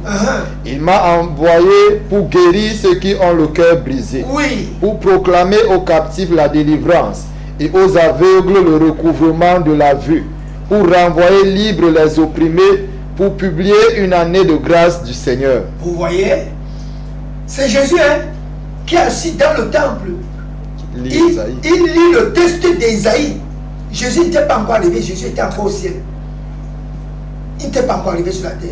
Il confirme ce que le prophète Ésaïe a dit sur lui. Le serviteur dont Dieu a choisi. Ce serviteur dont Dieu a choisi, il a mis son Esprit Saint sur lui. Et cela s'est réalisé, s'est accompli où? Lors du baptême de Jésus-Christ. Jésus-Christ, après sa prière est sortie de l'eau. Une voix s'est fait entendre venant du ciel que celui-ci est mon fils le bien-aimé. Bon, maintenant, si Mohamed est celui dont on parle comme il dit là, mais ça dans le Coran, ça n'existe pas. Puisque Jésus parle de Dieu, parle de son Esprit Saint qu'il a choisi, qu'il a mis sur son serviteur. J'ai dit ici tout à l'heure que quand je prenais ma prise de parole, quand on m'a donné la prise de parole, voici le Coran. Il dit que moi je joue le boulon foiré. C'est avec raison. C'est avec raison si je joue le boulon foiré. Parce que je te ramène dans ton livre. Quelles sont les prérogatives de Mohamed? Ici, Deutéronome 18, le verset 21. Ça a quel rapport? On a bien dit que le consolateur est celui, et il a expliqué, dans la tradition du monde nouveau, c'est assistant. Dans d'autres traditions, c'est défenseur. Consolateur. Consolateur. Comment on peut envoyer quelqu'un d'aller consoler les gens? Il parlait massacrer. Et il a reconnu que Mohamed a tué les gens 27 batailles. Mais tu es le consolateur. 27 batailles qui servent à quoi? Monsieur le journaliste, monsieur le journaliste, j'interpelle tous les téléspectateurs, j'interpelle leur intelligence. Comment quelqu'un peut être envoyé comme consolateur, comme défenseur? Hein? Le défenseur est celui, je prends l'exemple, monsieur le journaliste. Si quelqu'un entre ici pour vouloir nous agresser, je me mets en face, je me pose à lui, je dis bien quoi? Le défenseur. Le défenseur. Mais si quelqu'un entre ici, toi tu m'assommes d'abord. Moi je l'assomme d'abord. Est-ce que tu es un complice? Est-ce que ça cadre même avec ce qu'eux ils ont dit? Soyons quand même sérieux. Monsieur Rektimba. Oui. Parfois, pour défendre les gens, n'est-il pas important de mener une bataille comme Abraham l'a fait? Non. Monsieur le journaliste. Ok. Monsieur le journaliste. Parlons les choses telles qu'elles doivent être. Nous sommes sur le sujet du consolateur. Qui est le consolateur que Jésus a envoyé? C'est ce consolateur qu'on doit identifier. Et la sourate 61, ayat 6 est clair. Hein? Est-ce que Mohamed, comment est-ce qu'il devait se reconnaître comme le consolateur? Puisque la sourate 42, ayat 52 dit qu'il n'avait ni connaissance du livre, ni de la foi. C'est ça la problématique avec nos frères en face. Il reste une minute, pasteur. Moi, monsieur le journaliste, qui laisse les élucubrations, qui raconte du hors, du n'importe quoi, ils sont hors sujet. C'est chaos. Monsieur le journaliste, le temps qui nous reste, parce que le temps est déjà imparti, moi je suis sûr. Cette émission-ci ne va pas finir. Lui vient d'arriver, on va continuer cette émission-ci avec le même thème. Monsieur le journaliste, ils n'ont pas d'argument. Ils n'ont pas d'argument parce que le Coran demande que monsieur Liban Mokhtar, Amala, il devait venir où? Qui devrait le recevoir? Comment est-ce qu'on allait le reconnaître? Rendons le débat professionnel. Tu dis que les gens sont en train de se moquer de moi, je m'en fous de ça. On s'est moqué des prophètes, on a tué les prophètes, on a tué les gens qui parlaient au nom de Dieu. Nous te ramenons dans ton livre. Voilà, c'est ton livre ici. Tu dis que non, tu es venu avec un seul Coran. Ça, c'est pas le Coran. Tu es mieux placé pour dire que ce Coran-ci est faux, plus que Kazimiski qui l'a traduit de l'arabe au français. Nous te ramenons dans le Coran. Et c'est cette manière-là que tu as toujours tendance, tu deviens colérique. Tu dis que tu ne veux plus faire débat avec moi. J'ai fait presque 1 an et demi sans plus venir à vous. Ça, c'est à cause de ton comportement. Parce que quand tu es coincé dans ton livre, parce que moi je te ramène dans ton livre, tu es musulman. Tu es musulman. Comment les Arabes allaient reconnaître les apôtres? Puisqu'on dit que c'est Jésus qui dit que ces apôtres vont recevoir le consolateur. Mais Mohamed est arrivé à quel moment? 6 siècles après. Hein? Jésus a dit qu'on ne verra pas le consolateur, le monde ne le verra pas, mais on a vu Mohamed. Est-ce que Mohamed, quand il est arrivé, il s'est identifié comme le consolateur? Non. Il a parlé de ce que Jésus a dit. Il s'est mis en maître contre Jésus en disant des mensonges sur Jésus.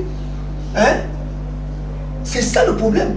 Ok, merci, pasteur. Donc ramène-le dans le Coran, le thème est là. Mohamed est arrivé, a dit des mensonges sur Jésus selon le pasteur Etimba. Il est même allé jusqu'à nous faire comprendre que c'était les apôtres qui étaient censés recevoir le consolateur. Et vu les années d'écart qu'il y a entre la vie des apôtres et la venue de Mohamed, il se pose bien des questions et comprend que ça ne pouvait certainement pas être lui, prédicateur à la seule. C'est très grave, monsieur le journaliste, parce que depuis qu'on donne les trucs à ce monsieur-ci, on parlait d'un texte ancien dont Jésus a parlé la langue. On dit en araméen syriaque, c'est la langue que Jésus parlait. Et la police. Vous comprenez? On parle d'annoncer un consolateur, tu parles de langue ici. Monsieur le journaliste. Bon, vous voyez. Le type dont Jésus faisait allusion à lui, c'est Ahmad en arabe, comme Mohammed Allah lui révélé puisqu'il ne connaissait pas. Maintenant, il faudrait qu'on trouve le correspondant, c'est-à-dire les mêmes connotations de ce mot dans la langue que Jésus parlait. C'est bien écrit dans les textes araméens syriaques. Une information gratuite pour ceux qui ont l'intelligence, ils vont aller fouiller. Maintenant, pour comprendre chez les Juifs, comme les Aïs, comme les anciens textes, on trouve ça dans Ésaïe 42, dans les textes massoritiques en hébreu. Il ouvre une Bible dont je ne peux même pas qualifier de ça, ce que je connais. J'ai dit, il veut dire que c'est où ici? C'est écrit en grec? C'est écrit en hébreu? Non. Il dit dans les textes anciens en hébreu. Tu vas voir ça dans Ésaïe 42, son nom, le caractère Ahmad est écrit dedans. Si tu veux les caractères, je vais te donner. Je veux les caractères, nous voulons ça ici. Tu as quel document ici pour prouver ce que tu as dit? Si j'ai ça dans mon téléphone, je ne peux pas te donner ça. Il faut que ça c'est son temps de parole. Regardez à quoi ressemble l'émission. Tout ce que je parle ici pour tout intellectuel, ça fait plus tout intellectuel peut vérifier ce que j'ai dit. Ces textes sont là. Ceux qui lisent l'hébreu vont lire et savoir que je ne parle pas de n'importe quoi. Dans la référence. Ce n'est pas. Ça fait 2 minutes de l'autre côté. Il n'y a pas de problème. Champion de minutes. Ça fait 2 minutes. Ça fait 2 minutes. 3 minutes, 4 minutes, 5, 10 minutes, le temps va finir. On vous donne même 10 minutes. Monsieur le journaliste, quand il parle des choses qu'il ne connaît pas, j'aime répéter. L'enseignement est la répétition est la mère des enseignements. Maintenant, quand je dis dans les textes hébreux, araméens, syriaques et grecs, ce sont les mots que moi je ne peux pas inventer. Le mot arabe se trouve dans la langue grecque, sous le thème périclitos. Le mot arabe se trouve dans la langue grecque. Vous comprenez, non? Araméen, pardon, ancien syriaque. Maintenant, dans le texte hébraïque, ça se trouve dans Ésaïe 42. Maintenant, quand je reviens plus haut, maintenant pour le constituer, les éléments que j'apporte, c'est-à-dire que les enfants juifs qui détiennent ce livre qu'on appelle une bibliothèque, ils ont la connaissance de ce que Dieu allait envoyer. Ils ont attendu l'avènement de 3 personnes. Il y a la personne de Jésus qui vient régner sur le trône de David éternellement. Et dans ce temps, les Juifs connaissaient qu'on allait susciter un descendant de Jessé pour rester sur le trône de David. Les Écritures sont claires. Maintenant, on les annonce l'avènement d'un homme qui va venir combattre. Celui-là, c'est qui? On dit un homme chez qui un impur n'entrera pas. On dit encore dans la Bible un lieu auquel un impur n'entrera pas sur toute la terre. Il y a seulement un lieu que ce n'est pas tout le monde qui visite là-bas. Et qui est venu pour officialiser ce lieu-là? C'est celui dont on appelle Ahmad. Jésus, chez eux, les impurs venaient en Israël. Écoutez-moi très bien. Hein? Jésus n'est pas celui qui vient, comme Daniel a décrit, comme fils de l'homme. Parce que Jésus a fait le relais de la prophétie de Daniel. Il dit quand le fils de l'homme viendra. Jésus étant fils de l'homme. Daniel parle de fils de l'homme, non, c'est moi le fils. Il dit que quand le fils de l'homme viendra. Il faut pas... Regardez, monsieur le journaliste. Ce qui me fait plus mal, c'est que j'ai finalement vu en la partie adverse, c'est qu'ils sont d'abord inquiets. Je ne sais de quoi, parce qu'il ne faut pas dire ce qu'on connaît, parce que dans leur cœur, je ne suis pas Dieu, vous connaissez ce qui est dans leur cœur. J'ai dit, je ne suis pas Dieu. Je ne lis pas dans vos cœurs. Je vois que vous êtes un peu inquiets. Parce que les tests, quand moi je parle de tests, hein, je me situe dans le contexte juif. Le juif n'était pas fou de parler à Jean-Baptiste de 3 personnes. Es-tu le Christ? Es-tu le prophète? Es-tu le Messie? C'est moi qui cite ça. Parce que les tests anciens, avant le Nouveau Testament, les annonce l'avènement de 3 personnes. Toi qui es Timba, Bassa du Cameroun, tu vas dire non, c'est faux. Les Bamous parlaient que dans notre village, nos parents nous ont informés. Tu disais oh, c'est faux. Il faut qu'on soit raisonnable. Il faut qu'on soit raisonnable dans la mesure où, quand on n'a pas des arguments, on ferme sa bouche. En revenant maintenant sur le thème où nous sommes, le thème, la sourate 61, verset 6, renvoie dans des textes anciens qu'on trouve la connotation du même nom, même explication. Maintenant, quand il dit quelles sont ses prérogatives, c'était pour qu'il puisse rassembler l'humanité autour d'un même Dieu. Jésus n'était pas celui dont les gens croient. Et quand je dis le Saint-Esprit et l'Esprit Saint, l'Esprit de vérité ne sont pas la même chose, ils disent toujours que Jésus a annoncé le Saint-Esprit. Jésus avait dit le Saint-Esprit, et il l'annonce encore. J'ai dit tantôt que Simon avait le Saint-Esprit. Jésus, il faut que les gens comprennent quand on parle. On va t'expliquer. Et suivez-moi, monsieur le journaliste, parce qu'on dit que Simon, qui ont annoncé l'avènement de Jésus avec le Saint-Esprit, Jésus à son tour était réconforté par le Saint-Esprit. Mais Jésus encore les annonce encore un Saint-Esprit. Mais c'est pas faisable. Mais ça, je ne comprends pas dans quel monde est-ce qu'on peut dire que j'ai le pain, tu as le pain, je t'annonce encore te donner le pain. Il faut qu'on raisonne. Hein? Et à côté des gens qui ont voulu que ces livres-ci sonnent comme ils veulent. Au fur et à mesure qu'on a corrigé la Bible, c'est autant de fois qu'on trouvera des incohérences dans la Bible.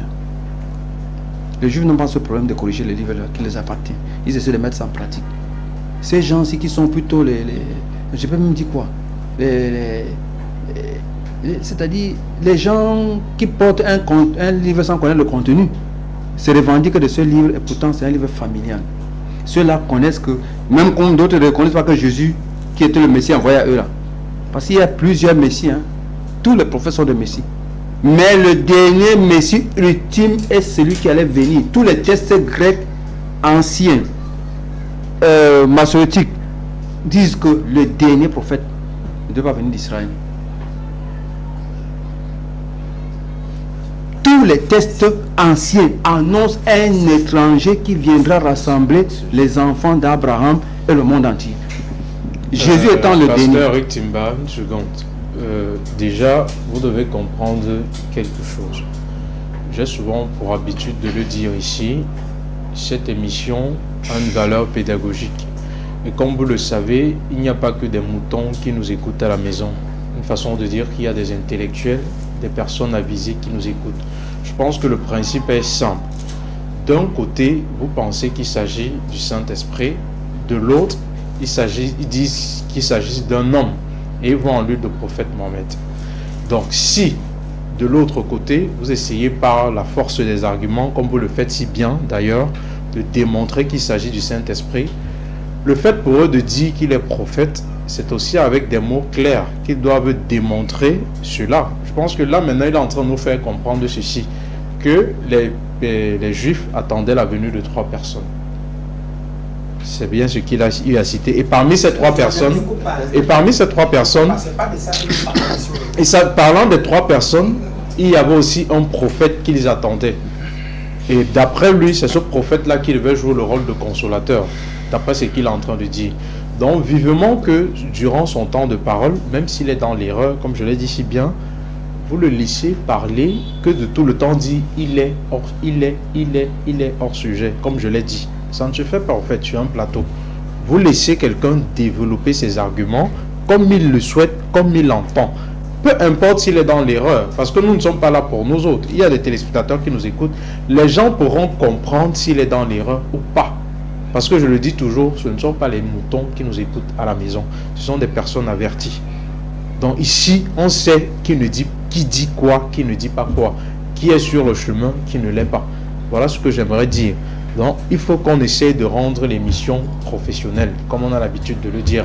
Parce que si on laisse les murmures et tout, ça va dans tous les sens, on aura la sensation que nous sommes dans un quartier. Autant on est là sur un plateau et sur une chaîne qui se veut professionnelle, une chaîne qui se respecte. Vous voyez un peu. Donc je ne peux pas laisser passer ça. Il vous reste une minute. Non, je vous ajouter, s'il vous plaît. Jésus parlant de la destruction du temple de Jérusalem.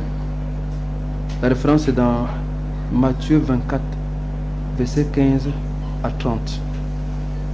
Toute personne qui n'a pas appris, qui n'est qu'un lecteur, peut faire une lecture simple. Il commence par dire le royaume de Dieu sera prêché. De quel royaume de Dieu s'agit-il? On nous envoie dans l'Ancien Testament. Ça me fait mal et je peux même parfois pleurer à l'antenne ici, mais je me retiens. Hein? Parce que voir un papa qui ne se soucie pas de lui et veut égarer le monde n'ayant pas appris. De dire Matthieu 24 parle de la destruction du temple. Et au verset 24, Jésus reprend les paroles de Daniel. Il n'a pas étudié dessus. On parlait d'un royaume qu'on va venir installer. Quand Jésus parachève même son comme je l'ai dit, une minute pour que j'écoute, Jésus prend au verset 15. Il parle que le royaume dont Daniel a parlé sera installé. Par qui? Au verset 30, il nous parle du Fils de l'homme. Merci. Ok. Imam Mokhtar. D'après le dire du prédicateur Alassane, cet homme qui allait venir, du moins ce prophète, il était déjà connu par les Juifs. Les Juifs le connaissaient. Comment comprendre cela? Oui, vous savez, comme ça fusait de tout part, vous avez vu comme un calme du côté musulman. Pourquoi? Parce qu'on sait qu'on a la vérité. Et parfois quand on reste calme comme ça, on n'est plus en train de demander à Allah de guider les ignorants sur le droit chemin. Vous comprenez un peu. Et le monsieur vous a affirmé qu'il était un boulon foiré sur le plateau. Et on va couper cette partie encore, on va publier. Vous savez, le prédicateur a dit quelque chose de très important. Il a dit qu'ils sont inquiets. Vous savez pourquoi ils sont inquiets? Parce que chaque fois après les émissions, chers téléspectateurs, on coupe ces vidéos, on envoie dans des groupes et vos commentaires. Et maintenant, lorsqu'on envoie dans ces forums où ils sont, où nous sommes ensemble, les gens se moquent d'eux. Il faut faire quelque chose qui va un peu retourner un peu de crédibilité dans ces forums. C'est pour ça qu'ils décident, n'est-ce pas, que dans ce voile-là maintenant, même l'évidence, même les simples mots en langue française, ça les échappe. Parce qu'ils ne veulent pas porter ce qu'on appelle la Shiba dans les forums. La honte. Alors que vos commentaires vont toujours continuer.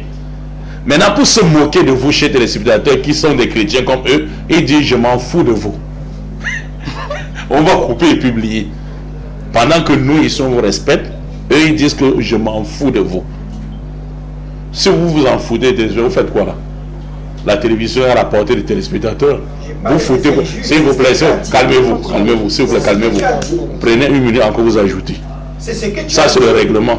Prenez une minute. Non, le règlement est clair. Oui, prenez une minute, vous ajoutez. Parce que eux, comme ils sont des bébés spirituels, on sait comment les faire sortir de leur gond. Et ils sont en train de le faire. Parce qu'ils ne maîtrisent rien. Vous comprenez un peu. Donc maintenant, il dit, on n'a pas besoin de téléspectateurs. Chez téléspectateurs, s'il vous plaît.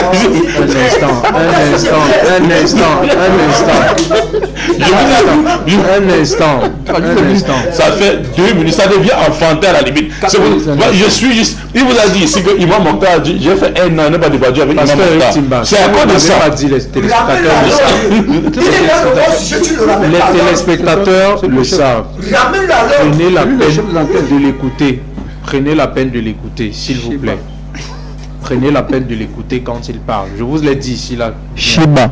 Peu importe ce que vous alliez dire, peu importe s'ils allaient se retrouver dans ce que vous êtes en train de dire, du moment où c'était votre temps de parole, je vous ai laissé. Voici le Coran. Ramène-la. C'est donc que je dis, vous ne comprenez pas. S'il est incapable, c'est ça que je dis, s'il est incapable de répondre à votre préoccupation durant son temps de parole, suivez-moi bien. Si durant son temps de parole, il est incapable de répondre à votre préoccupation, les téléspectateurs vont savoir qu'il est là pour s'amuser. Il n'est donc pas sérieux. C'est eux qui reviennent le plus, c'est eux qui sont les juges. Mon rôle ici, si quelqu'un fait le hors-sujet, tu le ramènes à l'ordre. Mon rôle ici est de donner la parole à tout un chacun et de ramener l'ordre. Mais actuellement, ce qui est plus important, c'est le désordre que vous êtes en train de faire. Non, je ne fais aucun désordre. Je voudrais que vous le rameniez à l'ordre parce qu'il y a un thème. Pasteur Eric Timba, il y a un thème et ce qu'il est en train de dire, il est en train de rebondir par rapport à ce que vous avez eu à dire. Vous comprenez? Là maintenant, on est en train de perdre de temps sur un débat qui est inutile. Laissez-le s'exprimer. Imam Mokhtar, nous vous écoutons. Vous allez voir que selon le principe de l'émission, vous savez, les gens qui sont éduqués et qui ont fréquenté savent comment sortir les villageois de leur voix. Excusez-moi, nous sommes à d'autres pas en train de traiter les villageois, mais on sait comment retirer. Retire ton mot. Ok, je retire mon mot. Maintenant, on peut continuer. Dans le débat professionnel. Monsieur, s'il vous plaît, monsieur le journaliste, s'il vous plaît, l'imam Mokhtar, on va essayer, on l'a si bien dit. Avec tout le respect qu'on a sur ce plateau, il y a des propos grossiers qu'on n'aimerait pas entendre. Maintenant, vu le temps qui nous est imparti, on va essayer de pousser le bouchon.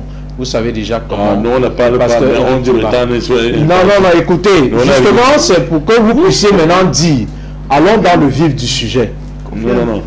Il a dit tout à l'heure, parce que je vous laisser le temps pour pouvoir rebondir par rapport à tout ce qui a été dit. Mais maintenant, le prédicateur Alassane a dit quelque chose. Il a fait comprendre aux téléspectateurs que, juste avant la fin de sa prise de parole, que les Juifs connaissaient Mohamed très bien. Que pouvez-vous donc dire aux téléspectateurs par rapport à cela? C'est ce que nous voulons savoir là maintenant. Nous avons déjà toujours répondu pour les téléspectateurs avertis. Et c'est pour ça que nous ne sommes pas ici sur ce plateau pour les gens du plateau. Mais nous sommes pour les gens des téléspectateurs. Mais eux, ils sont pour les gens du plateau. Ils se moquent d'abord des gens des musulmans ici. Ils se moquent des téléspectateurs et finissent par se moquer de vous. Non, retire le mot. Voilà, il recommence encore. Même le pasteur Mathieu me demande de se taire. Même le pasteur Mathieu me demande de se taire. Même le pasteur Mathieu demande de se taire. Ce n'est pas dans ce sens. Ce n'est pas, écoutez. Non, écoute. On doit se respecter. Effectivement, non. Écoute, pasteur Eric Timba, ici là, on se connaît très bien. Vous connaissez? Vous êtes des personnes qui échangent sur le internet depuis des années. Moi, je sais que vous ne pouvez pas vous moquer des musulmans. Se moquer ici là, c'est dire que vous n'analysez pas clairement le poids de ces arguments. Et chose qui est claire, parce que selon vous et le pasteur Matip, ils ne sont pas à la hauteur de ce débat. Chose qui est normale.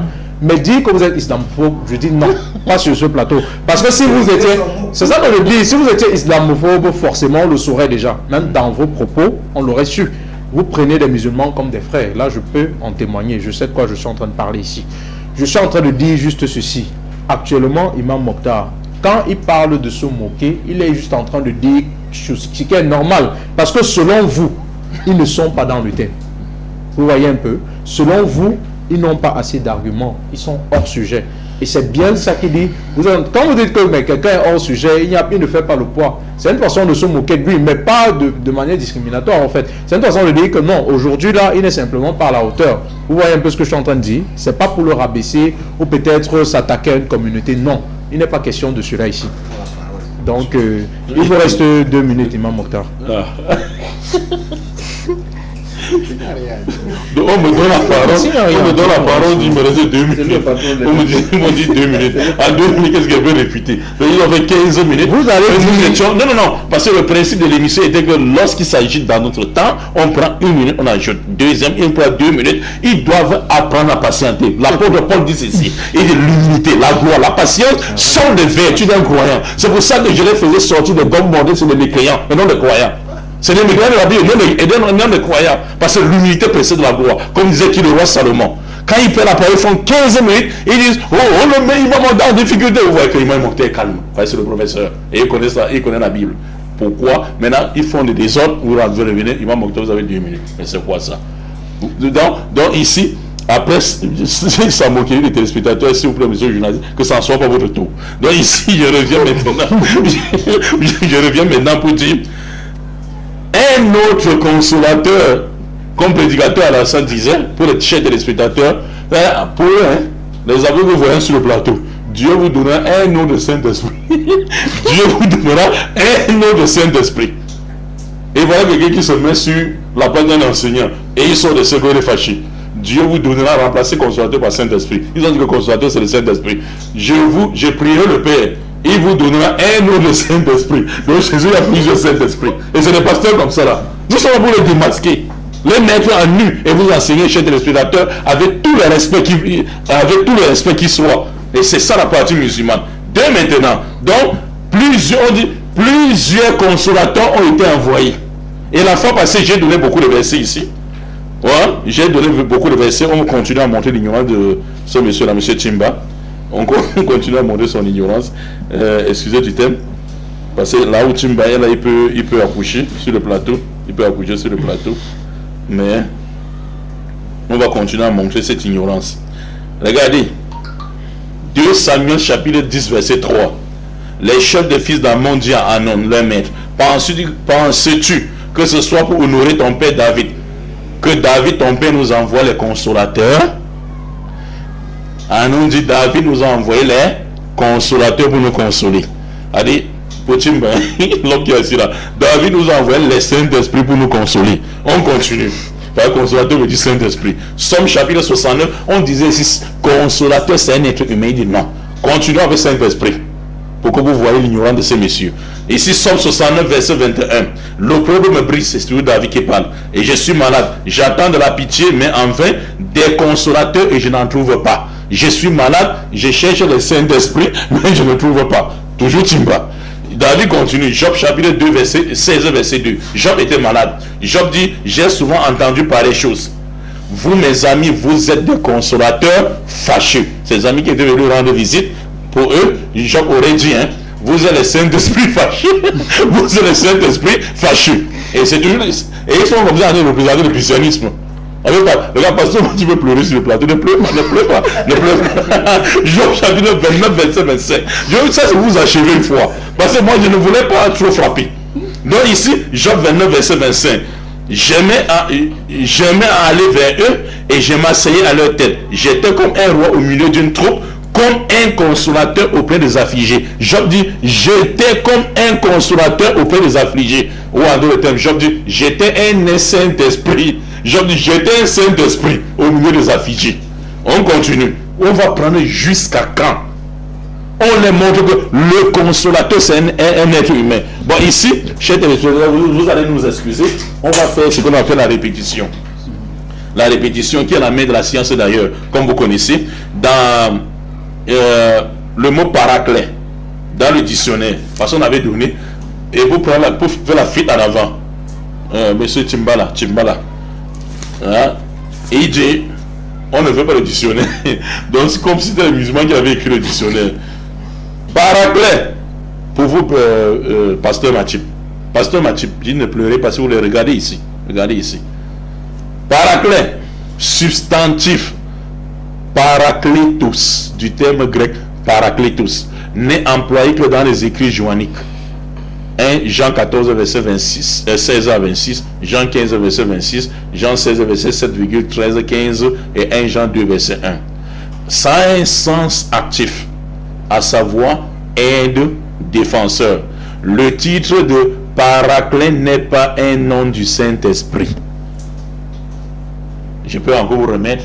Peut-être vous pensez que je peux prendre le dictionnaire pour lire autre chose.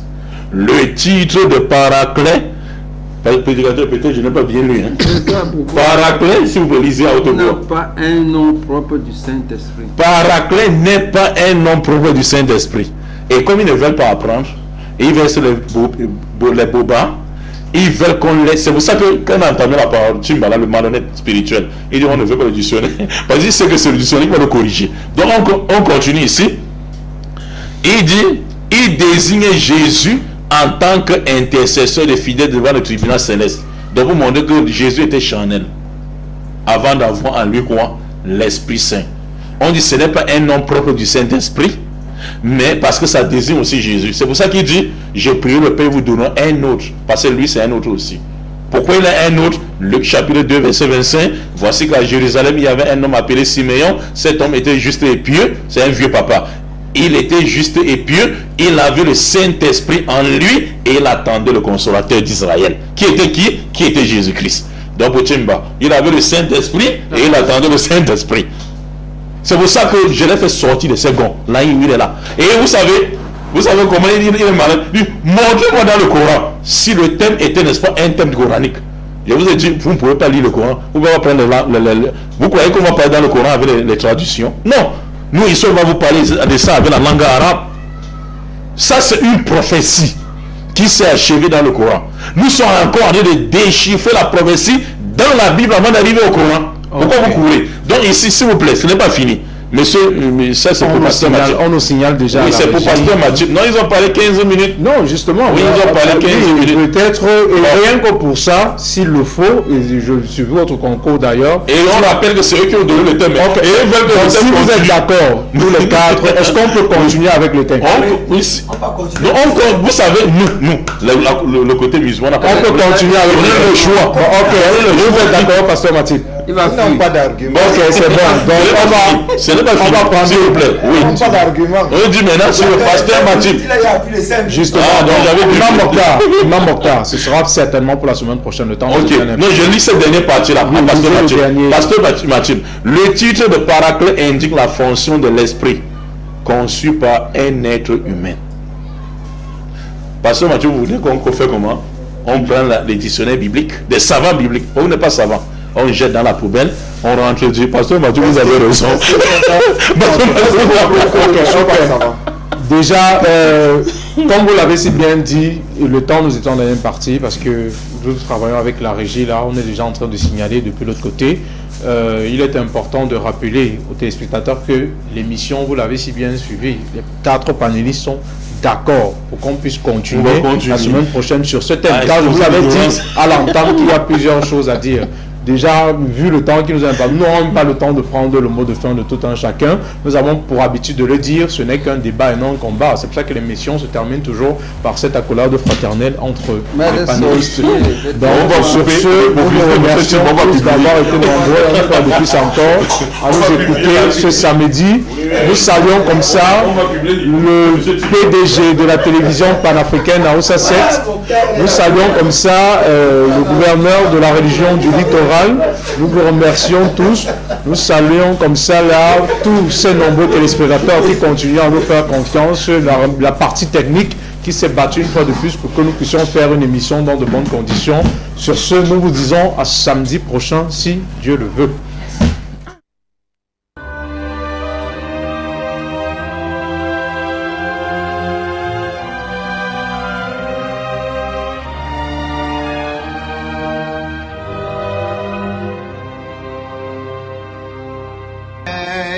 Vayera Elav Adonai be'elonei mamrei v'hu Yoshev Pesach ha'oyel k'choy mayoim Vayisa einav v'vayar v'hinei shloisha anoshim nitzavim alav v'vayar Ton Savaton Maria Magdalene Erchete proiskotias Etiusis istom nimion بلى قد جاءتك